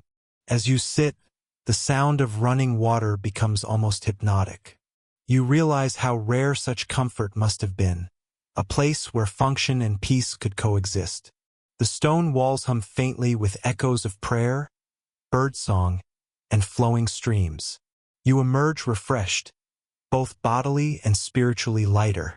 Outside, a group of nuns tends to a small garden of herbs, sage, marjoram, fennel, and something unidentifiable but pleasantly pungent. One nun, her face bright with amusement, calls out to a novice, "Not too much mint this time. We're cleansing souls, not cooking stew." Your obscure tidbit: monastic communities often grew herbs specifically for sanitation and odor control. Mint and wormwood were planted near drains and washing basins, believed to ward off miasma, bad air that was thought to spread disease. The monk leads you back toward the refectory, where the pilgrims are gathering for a simple meal of stew and bread. You thank him and he bows slightly. "Remember," he says, "clean hands are good, but a clean conscience? Much rarer." You smile, and as the candlelight flickers across stone and habit, you realize how deeply entwined cleanliness and faith once were. The medieval world may not have had soap in every home, but it had something else, a belief that washing, in any form, could wash away more than dirt. The bell rings again, soft as a lullaby. The abbey glows like a lantern in the dusk. You sit on a low wall, listening to the rhythm of prayer and the trickle of water blending into the night. And somewhere deep inside you feel, for once, perfectly peacefully still. A few days later you reach a bustling port town. The smell of salt and fish hits you first, followed swiftly by roasting meat, tar, and sweat. Ships creak in the harbor, Gulls scream like they're auditioning for medieval gossip roles, and merchants bark orders at red-faced apprentices hauling barrels. Down a side street you spot something unexpected. A wooden sign shaped like a bucket, swinging above a doorway. Beneath it, faded letters read, "The Hot House. Cleanliness for coin." You push the door open. Steam and chatter pour out like a blessing. Inside, men and women sit wrapped in towels, talking, laughing, and occasionally arguing about trade routes or taxes. A burly attendant ladles hot water from a copper pot, his face red as the coals beneath it.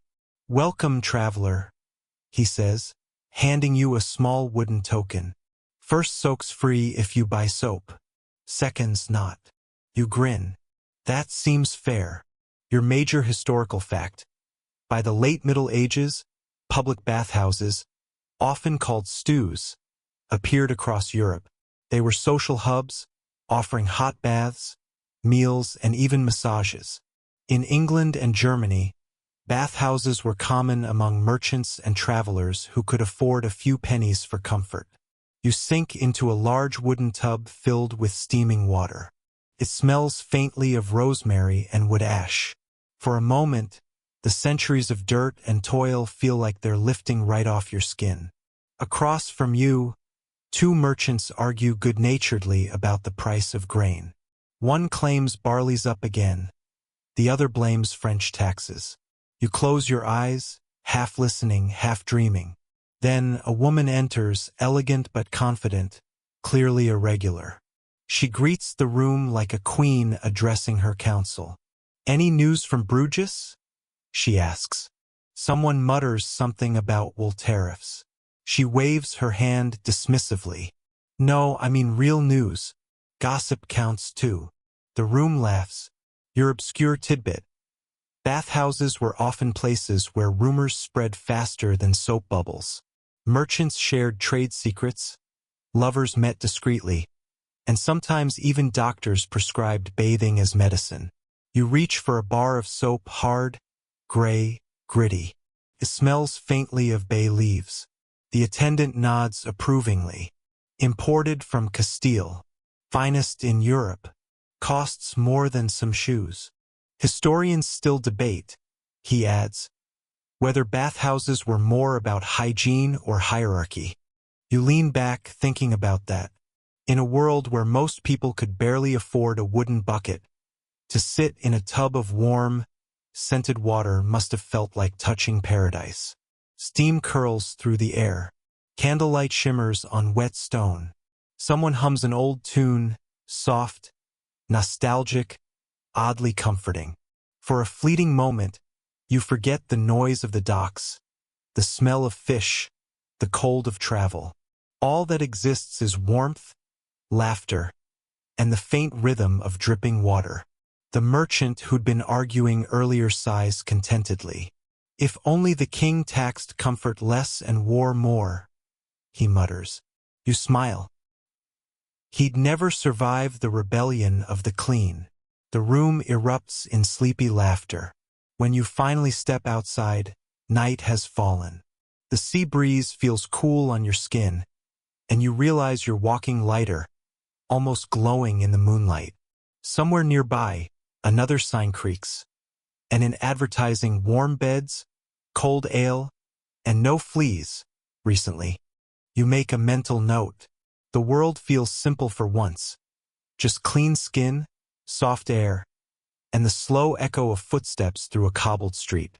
And as the tide rolls in, whispering against the harbor stones, you think to yourself, maybe civilization isn't measured by who ruled or fought, but by who figured out how to make hot water feel like home. Morning comes soft and golden. You wake in the small inn above the bathhouse, your hair still faintly smelling of bay soap, your body feeling as though it's been gently rewound by a benevolent clockmaker. The sound of gulls pulls you from half-dreams. Below, the town is waking. Carts creak, shutters bang open, and someone, somewhere, is already arguing about bread. You step out into the alley, following the smell of something sweet and sharp. It leads you to a crooked wooden stall tucked between two stone buildings. A painted sign hangs above it, reading, Mistress Aliner's Herbs and Salves, for aches, odors, and other inconveniences. Inside, a woman in her 50s sits by the window, grinding something in a small mortar. Her sleeves are rolled up, and her hair is tied in a scarf the color of faded lavender. Without looking up, she says, "You've the look of someone recently boiled." You blink. "Pardon." She finally glances at you, eyes twinkling. "You came from the stews. I can always tell. Skin pink as a poet's heart, and that faint Castilian scent. Lovely stuff. Too dear for me." You laugh softly. "Guilty." She nods toward the shelf behind her. "You'll want this, then." It's a small linen pouch tied with twine, filled with dried leaves. Steep it in water, pour it into your next wash. Keeps you clean longer and makes you smell like a summer field. You untie it, inhale. Mint, marigold, and something else, maybe thyme. Your major historical fact. Many medieval women, herbalists, midwives, and apothecaries created early forms of personal hygiene blends. Dried herbs like rosemary, mint, and lavender were crushed into powders or infused into vinegar for cleaning both skin and linens. Aliner watches you, her hands busy with the pestle. "They call it my bath blessing. Some men buy it for romance, but really it's just to keep their boots from stinking." You grin. "Practical magic." She looks pleased. "Exactly. Now, if you've coin and curiosity, I'll show you something finer." She pulls out a small rolled cloth. Not parchment, but woven linen, covered in faint brown writing. You peer closer. The text lists herbs in Latin, each with a note beside it. For smell of body, for fever of skin, for melancholy of washing. This, she says proudly, was copied from an old monastic recipe, passed from sister to sister, then found its way here. Your obscure tidbit. Some medieval herbal recipes were written not on paper but on linen scrolls, which could be washed, reused, or kept safely hidden in households. They were particularly favored by women healers who couldn't afford parchment, or who wished to keep their knowledge discreet. You trace the delicate script with your finger. "It's beautiful. Knowledge always is," she says softly, "especially when you have to hide it to keep it safe." Outside, the bell tower strikes the hour. Before you leave, Aliner wraps a small jar in cloth and hands it to you. "A gift," she says. "You look like you still have far to walk, and the road is less kind to those who neglect their feet." You thank her.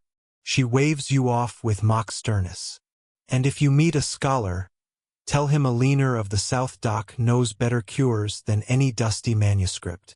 As you walk away, the pouch swings lightly at your belt, the faint smell of herbs drifting after you. You think of all the women who mixed, crushed, and brewed such things in silence, keeping their worlds stitched together one scent, one secret, one linen scroll at a time. Historians still debate. You think, smiling to yourself, how much of medieval science was built on women's invisible labor? The answer, you suspect, is most of it. By the next moon, you've wandered inland, to a castle whose towers rise above the mist like half-forgotten thoughts.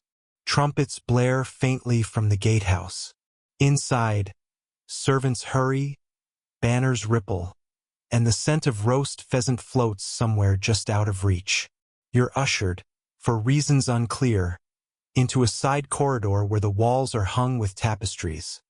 Hunts, battles, angels with improbable wingspans.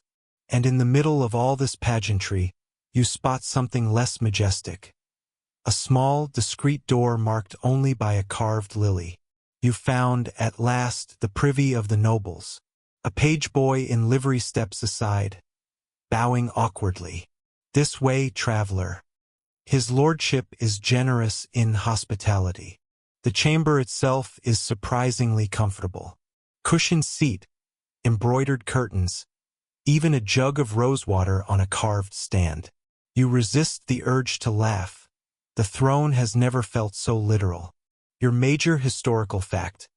In late medieval and Renaissance courts, portable chamber pots were often made of pewter, silver, or even porcelain. Nobles sometimes used them in semi-public settings, hidden behind screens during feasts or gatherings, because apparently modesty was optional if you were rich. A servant enters carrying a small bowl of perfumed vinegar and a folded cloth. "For cleansing, if it please you," she murmurs, as though discussing something profound rather than practical. You notice the cloth is embroidered with a tiny emblem, two lilies intertwined. The family crest, no doubt. Even their toilet linens are political. As you wash your hands, you hear laughter drifting from the adjoining hall, courtiers gossiping in elaborate, glittering tones. One voice says, "Did you hear Lady Marjorie insists on carrying her own pot when she travels?" Another laughs. "Of course. Last time the servant dropped it in the mud." And she says, "Once befouled, forever cursed." You bite back a grin. Obscure tidbit. Some noblewomen actually traveled with personalized chamber pots, known as bordelas, shallow, boat-shaped vessels designed for use while seated or curtsying. Many were decorated with delicate gold rims or inscriptions like, "Pour l'amour de propriété," for the love of cleanliness. You imagine Lady Marjorie's fury at the thought of losing such a prized possession. Historians still debate, you think wryly, whether these items were symbols of refinement or simply of overconfidence. Outside, music begins to play. A slow lute tune, graceful and melancholic. You peek through the curtain. A small procession passes. Ladies in silk gowns, men in doublets, one tiny dog that looks much too clean for its century. The servant bows as you leave, offering a final whiff of rosewater. "May your path be scented and your burdens light." You walk back into the corridor, the scent lingering faintly on your fingers, like an echo of excess. And as you step out into the courtyard, you can't help thinking that even in castles, among silks and silver pots, the same truth endures.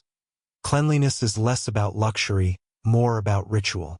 Everyone, from peasant to princess, sought a small moment of decency in a messy, uncertain world. The banners flutter. The wind carries the faint scent of roses and wood smoke. And you, a humble traveler through centuries of soapless history, walk on wondering what the next stop on this winding road of human hygiene will reveal. You follow the river downstream, past the noise of the castle kitchens and the neat rows of gooseberry hedges. The air smells faintly of soaproot and sun-warmed fabric. Ahead, the path bends, and you hear it. Laughter, splashing, the rhythmic slap of linen against a smooth rock. You found them, the washerwomen of the town. There are 6 or 7 of them, skirts hitched to their knees, arms brown and strong from years of labor. Their chatter fills the air like birdsong, quick, bright, and occasionally scandalous. One looks up as you approach, a woman in her 40s with a grin wide enough to make you forget the cold. You here to help or to gawk? You raise your hands in surrender. To learn, maybe. That gets a few chuckles. "Then you'd best roll up your sleeves," says another. "Knowledge doesn't come clean without work." So you do. You kneel beside them, the cold water biting at your wrists, and help lift a soaked sheet from the current. The weight surprises you. Heavy as wet wool, it drips with the smell of lye and earth. Your major historical fact. Medieval washing days were communal events, especially for women. Rivers, wells, and ponds became informal gathering spots where gossip flowed faster than water. The work was grueling, but it was also one of the rare spaces where women could speak freely about their neighbors, their husbands, their aches, their hopes. You try scrubbing, but your rock technique is lacking. A young girl giggles behind her hand. You're treating it like dough, she says. It's laundry, not bread. You laugh. I'm a fast learner. She shakes her head. Not fast enough for Monday wash. An older woman, arms deep in suds, calls out, "Tell him the rule, Alice." The girl grins. No soap, no secrets. Everyone brings something, a bar of soap, a loaf of bread, a bit of news. That's the price for joining in. You dig in your pouch and pull out a few sprigs of rosemary from Aliner's mix. The women raise their brows, impressed. Smells like a fine woman's wrist. One murmurs approvingly. As they work, their conversation spins like thread. Tales of births and funerals, arguments over dowries, whispered jokes about priests who drink too much ale. Then, quieter. Did you hear about Mistress Elend's daughter? Caught reading a psalter she wrote herself. A pause. That's pride, that is. Pride and trouble. You glance at the woman who spoke. Her tone isn't cruel, just weary. The resigned rhythm of someone who's seen good women punished for less. You notice the way they scrub not just for cleanliness, but for rhythm, the slap of cloth keeping time with their breathing. Work, for them, is almost music. Your obscure tidbit. Many washerwomen in medieval Europe sang rhythmic washing songs called battage chants. Simple melodies meant to keep the tempo of labor. Some even doubled as coded messages or local satire, hidden in plain tune. As the day wanes, the women spread their linens across the grass, fluttering like doves in the wind. One of them hands you a cup of thin ale.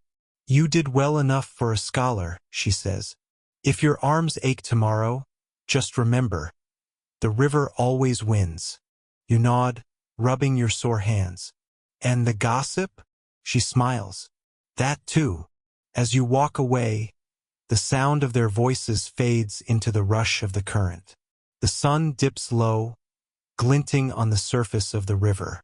And you think, historians still debate whether the medieval washerwomen were seen as moral guardians or public nuisances. But standing there, it's obvious they were the keepers of stories that never made it into books. Stories that smelled faintly of soap and rebellion. The night smells different here. Heavier. Musky, with a faint tang that makes your eyes sting just a little. You follow a flicker of lamplight down a narrow street where the cobblestones glisten with last night's rain. Or something less poetic. Cart creaks ahead. A man walks beside it, shoulders hunched, a rag tied over his mouth. He carries a shovel and hums softly, the way people do when silence is worse. Evening, you say. He glances up, surprised anyone would talk to him at this hour. Evening.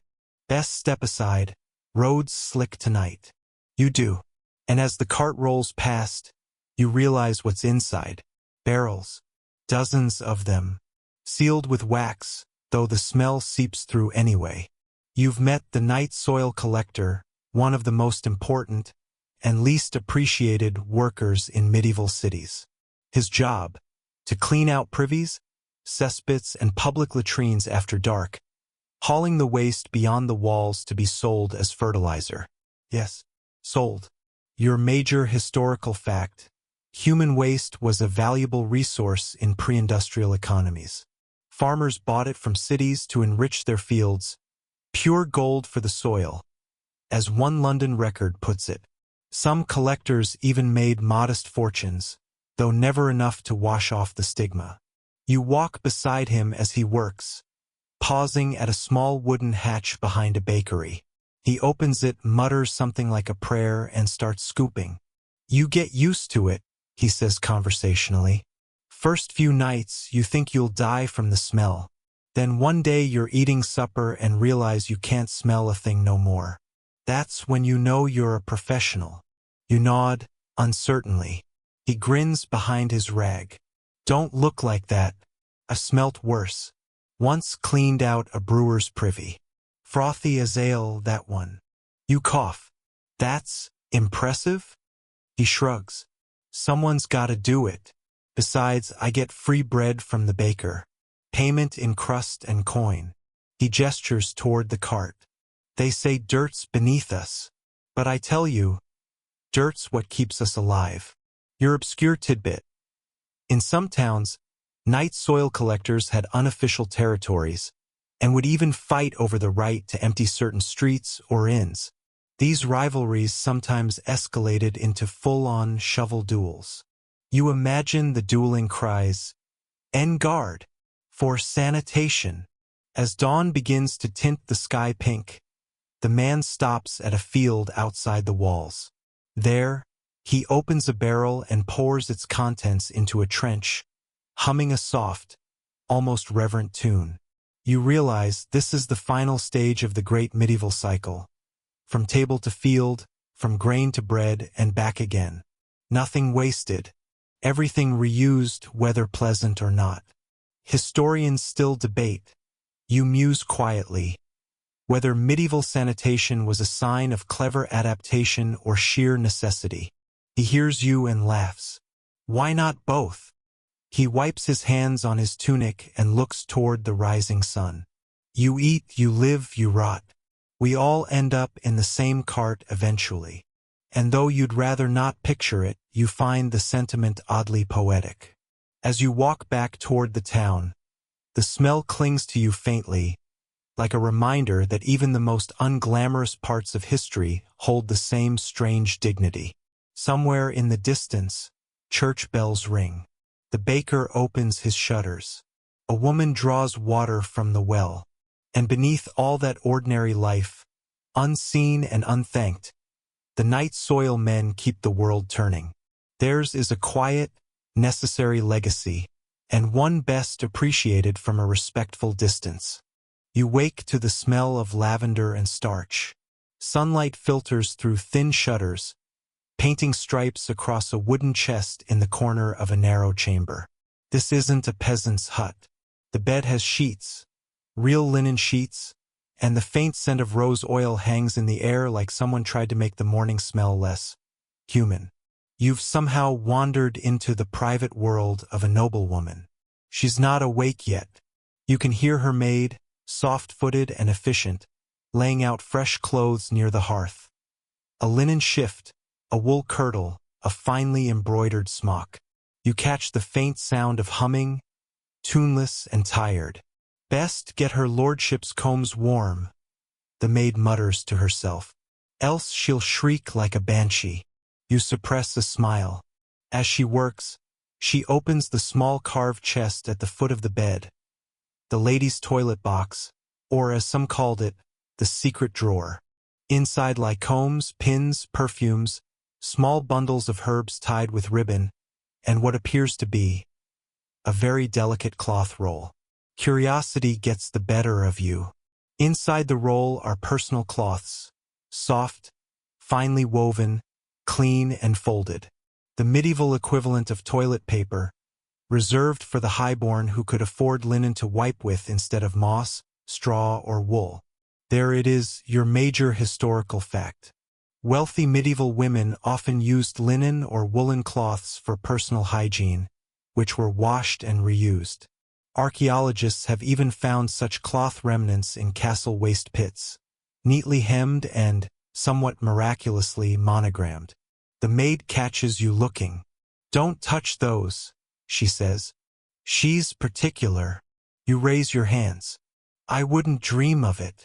She snorts. "You'd dream of worse. Everyone does." While she brushes the lady's long hair, which, to be fair, is mostly a battle against small, persistent lice, you notice something. She burns a sprig of rosemary on the hearth. "Keeps the lice away," she explains. "And the devil." Your obscure tidbit. Some medieval noblewomen kept lice comb diaries, tiny personal journals noting how many parasites they'd caught and removed that day. One 15th-century French countess even wrote, "A peaceful evening found for all dead, Deo gratias." You can't help but grin. The human condition, it seems, changes very little. As the lady finally wakes, her voice soft and imperious, she asks, "Is the basin warm?" The maid nods and helps her wash her face with rose water. You realize the basin, a shallow silver bowl, doubles as a chamber pot at night. Efficiency at its finest. While the lady eats her breakfast of oat pottage and honeyed almonds, she begins dictating a letter to her steward. The subject? The rising cost of soap. Apparently, the castle soapmaker insists that tallow, animal fat, has become too scarce due to poor pig yields. The lady doesn't buy it. They always say that, she murmurs, when they're watering the lie. She's not wrong. Records from 14th century England show soap adulteration was a common crime, often punished with fines or public humiliation. As she continues, her maid discreetly sets aside the linen cloths, now wrapped and marked for laundering. And in that small, mundane act, washing what the world would rather not mention, lies the thread connecting noblewomen to washerwomen, peasants, and even the night soil men. Everyone wipes. Only the tools change. You can't resist thinking. Historians still debate whether cleanliness was a symbol of virtue or vanity. You decide it was probably both. The lady finishes her meal, dabs her lips with a cloth, and sighs. Send word to the apothecary. I'll need more lavender water. It's going to be one of those weeks. The maid nods dutifully. Aren't they all? And as the chamber door closes, the faint sound of the river comes back to you. A reminder that, no matter how perfumed the castle air, all water eventually flows to the same place. By dusk, you find yourself near the castle wall, where a narrow wooden structure juts out over the moat like an awkward afterthought. A single torch burns beside it, flickering in the wind. You've reached the privy tower, the medieval solution to indoor plumbing. You step inside. The wood creaks, and the air immediately turns informative. It's a narrow cubicle, built from oak planks, with a simple seat over an open shaft. Below, the moat waits patiently, pretending it's a river. The sound of trickling water is oddly calming, if you ignore what's causing it. The walls are scratched with carvings, names, crude jokes, prayers. Someone has etched a tiny cross beside the seat, perhaps as divine insurance. Your major historical fact. Medieval castles often featured multi-story privy towers, where waste dropped through vertical chutes into moats or cesspits. Some designs even included angled stones to prevent backsplash during windy weather. Proof that human ingenuity thrives under pressure. You lean closer to one of the inscriptions. Blessed be the mason who built this hole. It's comforting to know sarcasm has medieval roots. You imagine the daily parade of users, lords, ladies, guards, servants, all sitting on the same seat, the great equalizer of social class. Some historians have even called the privy the throne of democracy, a phrase that, thankfully, never caught on. In the corner rests a bucket filled with straw and a few folded pieces of rough wool. The poor man's paper. Occasionally you find a seashell, not decorative but practical. Smooth, reusable, and surprisingly common among coastal communities. Your obscure tidbit. In some medieval towns, people used dried corn cobs, moss, or even handfuls of snow. In colder regions, snow was considered refreshing, though that's one historical experiment best left unverified. Outside, the wind howls, the flame of your torch wavers, and the wooden walls creak again. You think you hear a whisper, but it's only air rushing through the cracks. Or is it? Some say castles had ghosts tied to their privies, spirits of servants who fell in, knights who met undignified ends, or monks seeking privacy from eternity. You chuckle softly.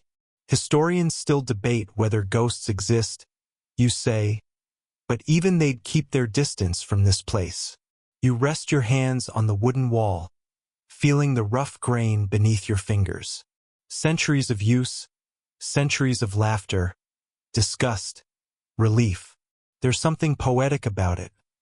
This place where kings and scullions alike contemplated life, sometimes quite literally. You hear footsteps behind you. A guard approaches with a lantern. You lost. Just exploring, you reply. He shrugs. You and every ghost. Just don't drop the torch, or we'll all regret it. As he leaves, you step out into the crisp night air.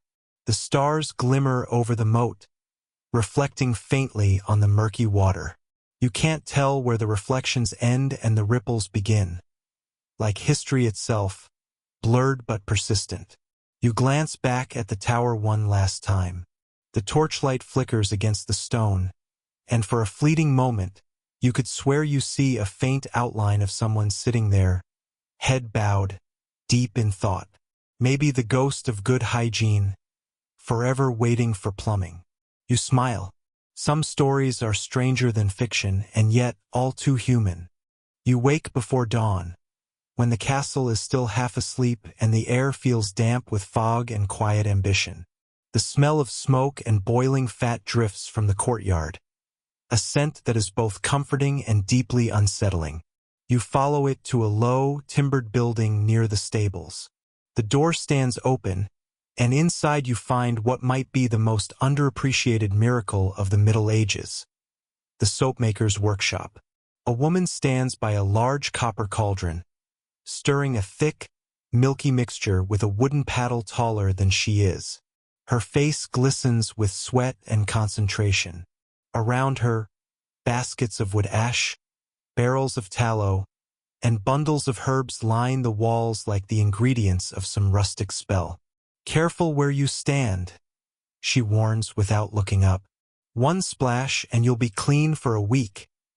Inside out. You step back. Is that soap? She laughs. It will be. For now, it's lye and fat having an argument. Your major historical fact.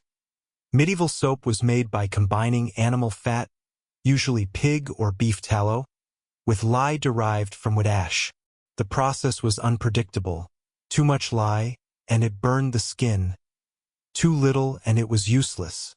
Still, soap was precious enough that towns regulated who could make and sell it. You watch as she tests the mixture by dropping a feather into the cauldron. It floats, a good sign, apparently. That means it's ready for perfume, she says. She reaches for a jar of crushed herbs and lavender petals, sprinkling them in like secrets. The scent changes instantly, sharper, almost holy. Lavender keeps fleas away, she adds. At least that's what we tell our customers. They'd buy ashes if we said it smelled like heaven. You ask if she ever makes soap for the poor. She smirks. They make their own ash and water if they bother. Dirt washes off with more dirt, they say. But the nobles? Oh, they'd rather die than smell of bacon fat. She pours the mixture into wooden molds lined with parchment, smoothing the surface with a small knife. You notice her hands red, raw but steady. I had a husband once, she says quietly. Said soap was woman's work. Then one day the bishop came to dinner and praised his clean hands. You raise an eyebrow. I didn't tell him who made the soap, she finishes, eyes glinting. There's something almost sacred about the way she moves around her workshop, part chemist, part priestess, part stand-up philosopher. Your obscure tidbit. In medieval France, soap makers were sometimes considered dangerous due to their use of fire and chemicals. Some towns forced them to work outside city walls, lest they corrupt the air, or simply burn the place down. She wipes her hands and sits beside the fire. Historians still debate whether soap was for health or for pride, she says. I say both. A little pride never hurt anyone, except when it does. Outside, the sun climbs over the rooftops, painting the smoke gold. You realize that, in her bubbling cauldron, the world's oldest tension simmers. Between the body and the image, the desire to be pure and the acceptance of being human. She hands you a small bar, rough-edged and still warm. A gift, she says. Use it or don't. But remember, the cleanest hands are usually the dirtiest minds. You laugh softly. That sounds like a proverb. It should be, she replies. If you write it down, I'll take the credit. You climb a spiral staircase that smells faintly of lime dust and ambition. At the top, you find a man crouched over parchment, drawing what looks suspiciously like a toilet chute. "Ah, you must be the visitor who's been poking around the privies," he says without looking up. "Welcome to the glamorous world of medieval sanitation engineering." You nod politely. "Impressive view of the moat," he chuckles. "You should see it from underneath." The man, a castle mason by trade, is designing a new garderobe system. On his parchment are tiny arches, angled shafts, and curious side vents labeled for air. He gestures for you to come closer. Most people think it's just a hole in the wall, but no, it's balance, airflow, mathematics. You lean over the table. Mathematics. Of course, one must calculate the drop. Too steep and it splashes.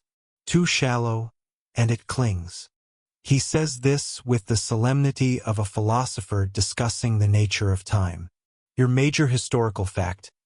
Castle architects in the later Middle Ages refined privy design using angled stone chutes, offset chambers, and even small air vents to reduce odors. Some larger castles featured multi-seat garderobes, communal toilets where servants and soldiers could, theoretically, discuss strategy while attending nature's call.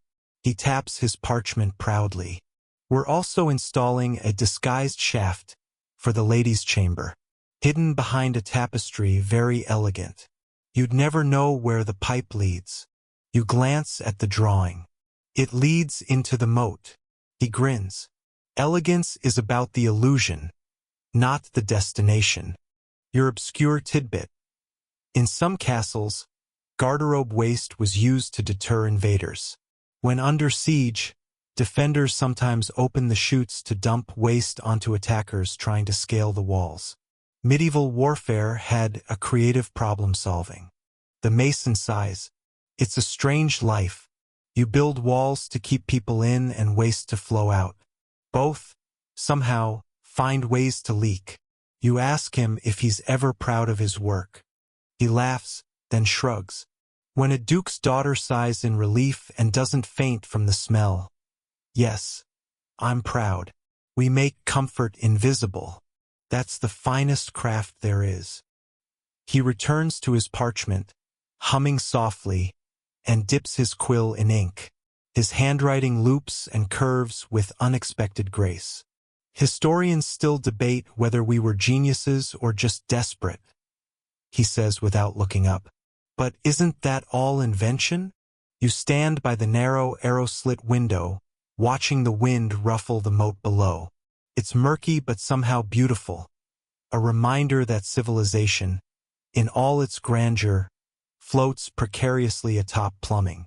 As you turn to leave, the mason calls out, "Oh, and if you use the eastern garderobe, pull the rope before, not after. We're still testing the pulley." You stop mid-step. What happens if? He waves a hand. You'll know. You walk away faster. Outside, the bell tolls for evening prayers. You hear the faint sound of water rushing through stone pipes, echoing like applause. Somewhere the mason smiles, satisfied.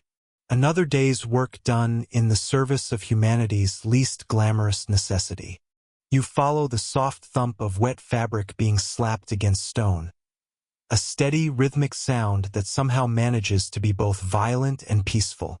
It leads you down to the river, where a group of women stand ankle-deep in the current, skirts tucked up, arms strong from centuries of repetition. The air smells faintly of soapwort, ash, and cold water. One woman, broad-shouldered and sunburned, looks up from her work. "You come to help or to watch?" she asks, half smiling. You tell her you're just curious. "Curious doesn't get stains out," she mutters, plunging a tunic into the river. The water ripples, carrying suds downstream, toward a bend where geese are indignant about everything. She explains, almost conversationally, that this river has been the village's laundry for generations. "My mother washed here, her mother too. Same stones, same river, different gossip. You crouch beside her. The fabric she's scrubbing is coarse linen, heavy when wet, pale when clean. You can smell the faint metallic tang of the water. It's not unpleasant, just honest. Your major historical fact. Medieval women often used natural plants like soapwort and would ash to clean clothes before commercial soap became common. Laundry was usually done by rivers or communal washhouses, partly for access to water and partly for the social life it offered, the original open-air forum of local scandal. "See this?" she says, holding up a gray cloth. "That's sly burns. Too much ash.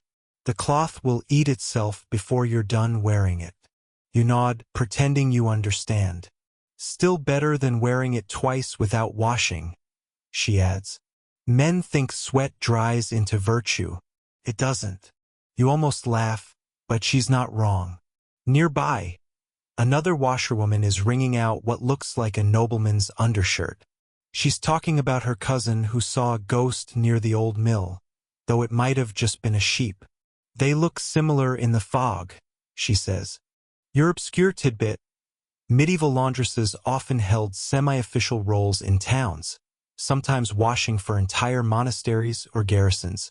Some earned reputations for too much familiarity with soldiers, enough that washerwoman occasionally doubled as a euphemism for something less innocent.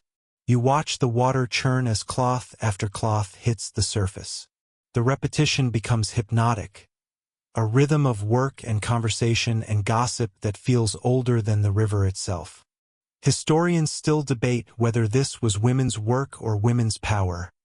The broad-shouldered woman says, almost to herself, "But either way, we got the stains out." She wrings the last piece, lays it across a wooden pole, and looks up at the sky. "Dry weather means luck," she says. "Rain means more washing tomorrow." You ask if she minds the work. She shrugs. You get used to it. Besides, it's the only time nobody tells you to be quiet. The river hums, carrying secrets downstream. Somewhere, a goose honks as if to punctuate her point. You can't help but smile. Even in the dirtiest labor, there's a strange dignity, a softness that doesn't need to be announced. The washerwoman dips her hands in the water again. "You can tell a lot about a person from how they clean what no one sees," she says. "But you didn't hear that from me." You wake on a dirt road, the sound of sandals scraping stone. Dust clings to your skin like a second conscience. The air is full of motion, voices, clattering wagons, and the occasional chorus of someone who's already regretted the journey. You're walking with a group of pilgrims, tired, sunburnt, determined, and, as one might expect, deeply concerned about hygiene. A man beside you, wearing a shell pinned to his cloak, sighs. 3 weeks without a bath. I think even the saints can smell us. You nod sympathetically. He gestures toward a nearby stream. That one's cursed. Last man who bathed there got leeches in unfortunate places. You decide not to investigate further. Your major historical fact. Medieval pilgrims often walked hundreds of miles to holy sites like Canterbury, Compostela, or Rome. Sanitation was nearly impossible on the road. Most bathed only when they reached monasteries or friendly villages, where washing facilities and fresh water were available. Some carried herbs like rosemary or sage to rub on their skin as a crude form of deodorant. One woman pulls a small bundle of dried leaves from her pouch. "Mint," she says proudly. Keeps the smell off and the flies away. You take a cautious sniff. It's mint, and also something like wet dog. Still, there's a strange serenity in the group. They're walking for faith, penance, or maybe just the hope of a story to tell when they get home. The road winds through hills, past wayside shrines decorated with ribbons and candles. Occasionally, you pass streams of other travelers, traders, monks, wandering minstrels, even a man selling relics that look suspiciously like chicken bones.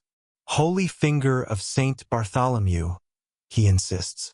Guaranteed blessings. You politely decline. Your obscure tidbit.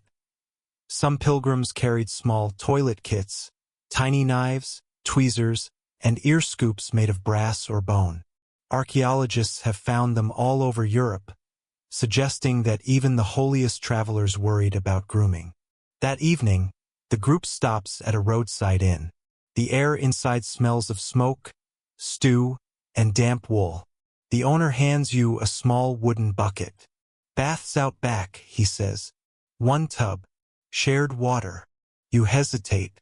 "Don't worry," says the pilgrim with the shell pin. "They change it every 5 customers." He grins. "Whether it needs it or not." Outside, the moon is rising.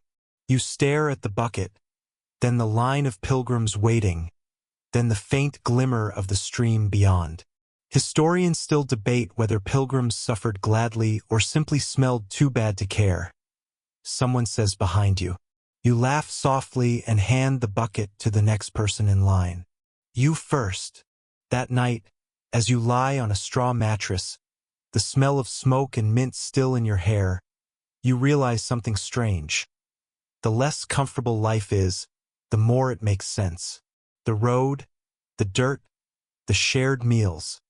They all blur into something communal, almost tender. You fall asleep to the sound of someone snoring and another softly praying for a bath that doesn't involve leeches. You wake to bells, low, patient, echoing through stone corridors that smell faintly of beeswax and parchment. You're in a monastery now, the kind of place where silence feels so thick you could fold it and put it away for later. You move slowly through the cool morning air, bare feet whispering against worn flagstones. Somewhere, a monk sneezes, then looks immediately guilty about it. The monastery garden stretches out before you, square and orderly, filled with herbs that smell of both holiness and hygiene. Sage, lavender, hyssop. At its center, a small fountain trickles softly, the sound of obedience in liquid form. You follow a narrow path toward a low stone building. It looks plain from the outside, but you soon realize it's the latrine block, or, as the monks might have said more reverently, the necessarium. Your major historical fact: medieval monasteries were among the few institutions with semi-advanced sanitation systems. Many had long communal latrines built over running water channels, the waste carried away by diverted streams. Cistercian monasteries, especially, were known for their ingenious plumbing. Inside, the room is dim but surprisingly clean. Rows of stone seats line the walls, divided by low partitions. The sound of water running below creates an oddly soothing soundtrack, a sort of holy white noise. A monk, quietly scrubbing one of the benches with a rag, glances at you. "You're early," he says. "The others wait until after prime." You apologize. "No need," he says. "Nature doesn't keep liturgical hours." You try not to laugh too loudly. The walls are carved with tiny inscriptions, initials, doodles, even the faint outline of a fish. Boredom, the monk explains. Even the devout have moments of reflection. Your obscure tidbit. Some monasteries placed small shelves beside their latrine seats, possibly for lamps or reading materials. It seems the Holy Brothers, too, enjoyed multitasking. You ask how often they clean. "Every week," he says. "It's everyone's duty in turn. Pride in work keeps the body and soul aligned." He pauses, wringing out his cloth. "Though," he adds, "Brother Matthew thinks it should be every 3 days. He's very proud of his nose." The faint sound of chanting rises from the chapel, voices in measured harmony, vibrating through the walls. Historians still debate whether monastic cleanliness was spiritual or simply practical. The monk says softly, "We like to think both."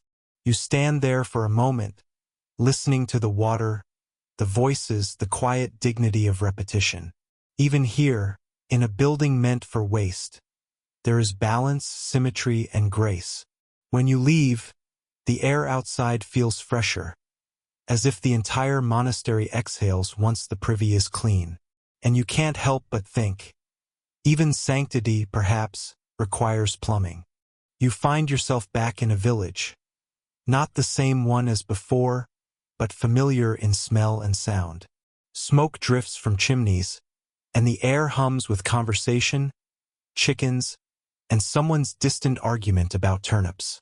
Down the narrow street is a timber-framed building with steam curling from its roof.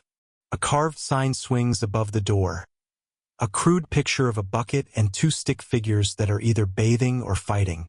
You step inside. Warm, damp air wraps around you immediately.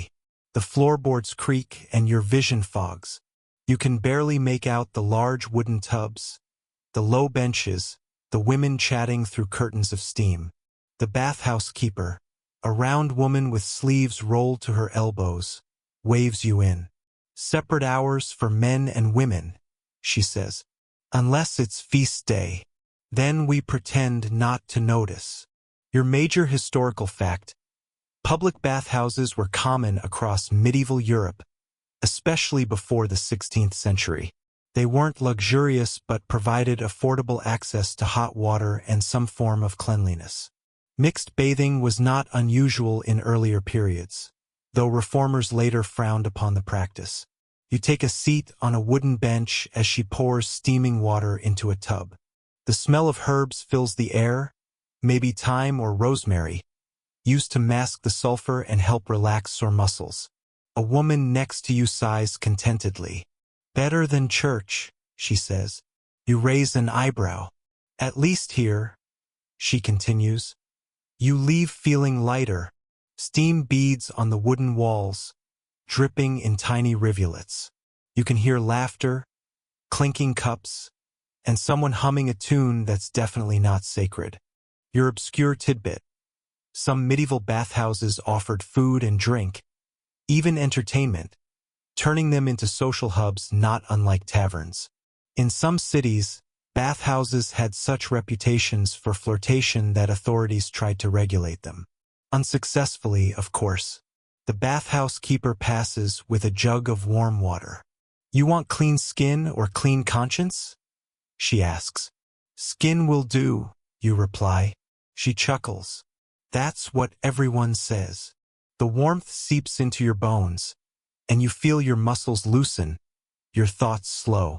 Somewhere behind you, a woman tells a story about her cousin who met her husband in a bathhouse. He fainted, she says laughing, right into the tub. Love at first slip. You can almost hear the smirk in her voice. Historians still debate whether bathhouses were dens of sin or centers of hygiene. Someone murmurs nearby. Maybe both. The water laps against the wood in lazy rhythm, echoing softly in the small room. It's hard to tell where the steam ends and the evening air begins. When you finally step outside, the cool night hits your skin like a new life. You can still smell the herbs, feel the damp heat lingering. The moonlight reflects off puddles in the street, tiny mirrors for a world that's just a little cleaner than it was an hour ago. And you can't help but think, for all the discomfort of medieval life, they understood something we've forgotten. That to wash, to share warmth, to laugh in the fog, was not just hygiene. It was community. You wake to soft rustling, the sound of linen unfolding.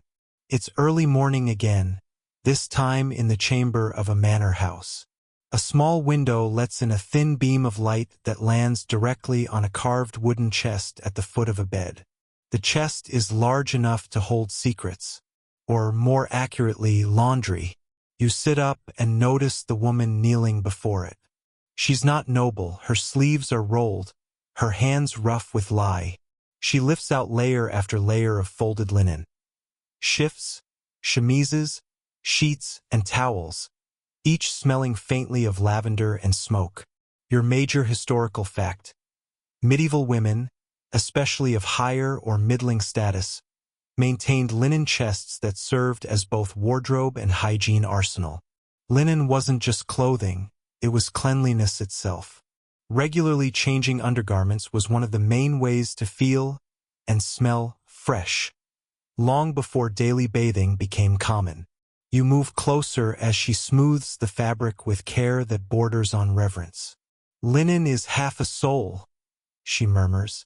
You're not sure if she's quoting scripture or inventing poetry, but you nod anyway. A faint draft blows through the window, and one sheet flutters dramatically to the floor. She sighs. There goes a half-day's work. You help her refold it, noticing small embroidered initials on the corner. Delicate, careful. That's the lady's mark, she explains. In case someone borrows her linens and forgets to return them. She smirks. People forget quickly when the fabric's this fine. Your obscure tidbit. Fine linen, especially imported from Flanders, was a prized household possession. Women sometimes listed specific linen items in their wills, passing them down like heirlooms. The chest itself creaks like it's telling old stories about dowries, wash days, and arguments over missing pillowcases. She opens a smaller compartment inside, pulling out a bundle wrapped in faded blue cloth. Within lies a collection of cloth scraps, too small to wear but too precious to waste. You recognize some of them immediately. Soft squares, neatly hemmed. Family wipes, she says with a wink. Everyone's got their own. You try not to laugh but fail, and she joins in. Don't look so shocked, she continues. It's better than moss, isn't it? It is. As she folds, she hums a song that's half lullaby, half complaint about stains that never come out. You watch her movements, slow, rhythmic, soothing. Each piece of fabric is an act of care, a small rebellion against dirt, decay, and time. Historians still debate, she says softly, whether linen was about purity or just pride. But between us, maybe both feel the same. When she closes the chest, it lets out a deep sigh of wood and memory. The room smells of soap and quiet satisfaction. And you realize that for all the talk of castles and kings, this chest of folded life was what truly kept the medieval world clean. The road stretches out before you again. Dusty, uneven, familiar. You've followed so many paths by now that even the mud seems to nod in recognition. But today's company is livelier. A peddler with a crooked grin, a wagon full of strange goods, and a voice that could sell stones as blessings. Step up, good friend, he calls, and feast your eyes on civilization itself. You're not sure whether to trust him, but you're curious. He pulls back a cloth to reveal his treasures. Combs, soaps, pins, and a few mystery objects that look suspiciously like torture devices, but are probably just for hair. Imported from France, he says proudly. Or possibly the next village. Depends how you define imported. You smile. Your major historical fact. Medieval peddlers were crucial for spreading goods and ideas across regions. They sold not only trinkets but hygiene tools like combs, toothpicks, perfumes, and cloth. In an era before general stores, they were walking marketplaces.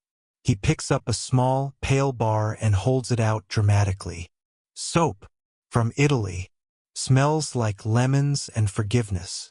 You sniff it, faintly fragrant but not miraculous. Still, it's soft in your hand, almost luxurious.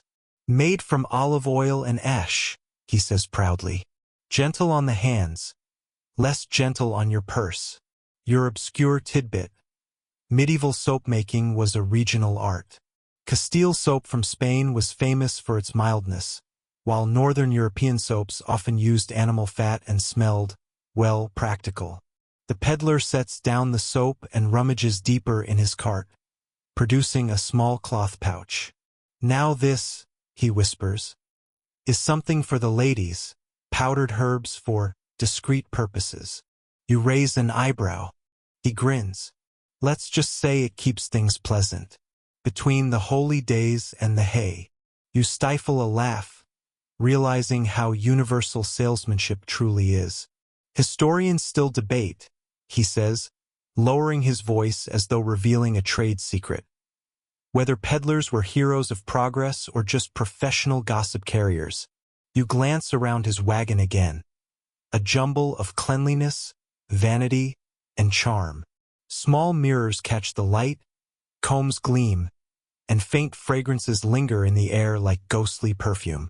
As the cart creaks onward, you walk beside him, the countryside rolling in slow rhythm. Villages pass by, thatched roofs, distant bells, the faint smell of wood smoke. Every few miles, he stops to sell a comb or a scrap of soap, telling the same jokes with the same enthusiasm. By the time the sun dips low, the light is golden, dust floating in lazy swirls. The peddler hums tunelessly, pockets jingling with coins and crumbs. He looks content, like a man who knows that even the smallest items can change someone's day. When he finally waves goodbye at the crossroads, he leaves behind a faint trail of soap scent and laughter. And you think to yourself, the medieval world may have lacked plumbing, but it never lacked creativity. You awaken beneath velvet drapes, the kind that block out not only light but also most common sense. The air smells faintly of rosewater, beeswax, and the soft arrogance of money. You're in a royal chamber now, a place where even the silence is embroidered. Somewhere beyond the silk canopy, a maid coughs politely. Another adjusts a curtain that clearly didn't need adjusting. The queen, though she might not appreciate the definite article, sits near a window, pale sunlight filtering through her lace veil. Her expression is calm, her posture effortless, her entire being an argument for posture itself. You glance around, trying not to gawk. The chamber is lined with tapestries depicting heroic scenes of knights, saints, and, perhaps optimistically, good hygiene. Then you notice it. A small gilded chair, tucked into a corner, draped with embroidered linen. You recognize it immediately. The close stool. Your major historical fact. Royal and noble households had luxurious portable toilets known as close stools, padded seats with removable bowls beneath. These were emptied by attendants known as grooms of the stool, who were among the most trusted courtiers in the realm. Access to the monarch's most private moments meant political power. You take a moment to appreciate that somewhere in England's long history, a man's career peaked because of his punctuality with a bucket. The queen gestures vaguely toward the stool. "You may sit," she says. You decline as gracefully as possible. She shrugs, returning to her embroidery. "Men write laws," she murmurs, "but women endure them, sometimes twice a day." You smile, unsure whether to laugh. Her eyes flick up, sharp, amused. Historians still debate whether queens wrote their own letters or dictated them, she says, but none debate who cleaned the stool. Her maid approaches, holding a bowl of perfumed water. "For the air, your majesty," she explains softly, sprinkling a few drops around the room. The scent blooms instantly, roses and mint. Your obscure tidbit. Medieval and early modern elites sometimes burned herbs or perfumed pastes near their stools to mask odors. Some perfumes were so strong they were later banned from chapels for distracting the congregation. The queen sighs and sets aside her embroidery. "Do you know," she says, "the French claim their stools are more comfortable. They say ours are too rigid, too Protestant." She smirks. "Perhaps they're right." You look toward the gilded chair again, wondering what comfort really meant in such a world, where even relief was political theater. The queen stands, her dress whispering like pages turning. "Remember," she says, "a throne is still just a seat. The rest is ceremony." Outside, trumpets sound faintly. Inside, the air hangs fragrant and heavy with irony. You bow slightly, unsure whether it's to her or to history itself. You wake one last time, Not in a castle, not in a village, not even in a monastery, but in a field. The grass is soft, the light golden, the breeze calm. Somewhere in the distance, a church bell tolls once and then rests. You sit quietly, realizing how far you've traveled. Through privies and palaces, through straw and silver, through centuries of uncomfortable truths. The earth beneath you hums faintly with memory. You think of the peasant girl with her moss, the monk with his latrine stream, the queen with her perfumed stool. You think of all the hands that folded linen, fetched water, burned herbs, and whispered prayers for comfort. The world, you realize, was held together not just by kings and swords, but by women and water, rags and patience. A nearby stream murmurs gently, threading through the grass like time itself. You dip your fingers in.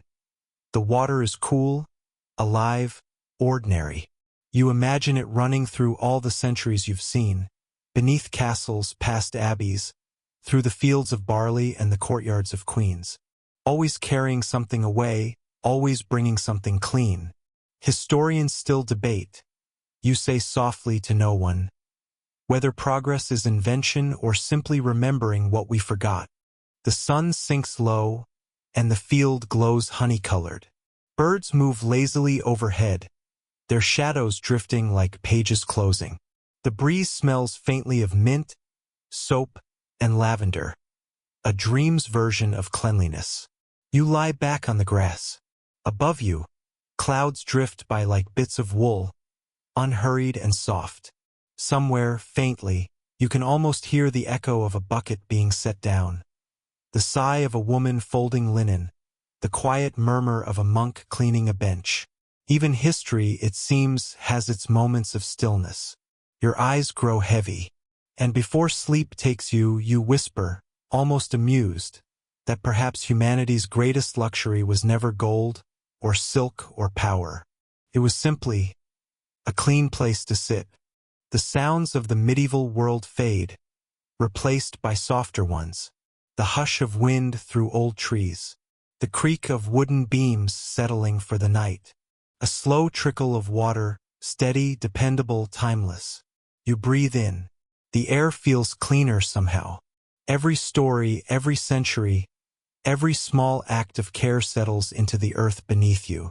You picture the women of that distant world, bent over basins, stirring soap into froth, rinsing cloth in rivers.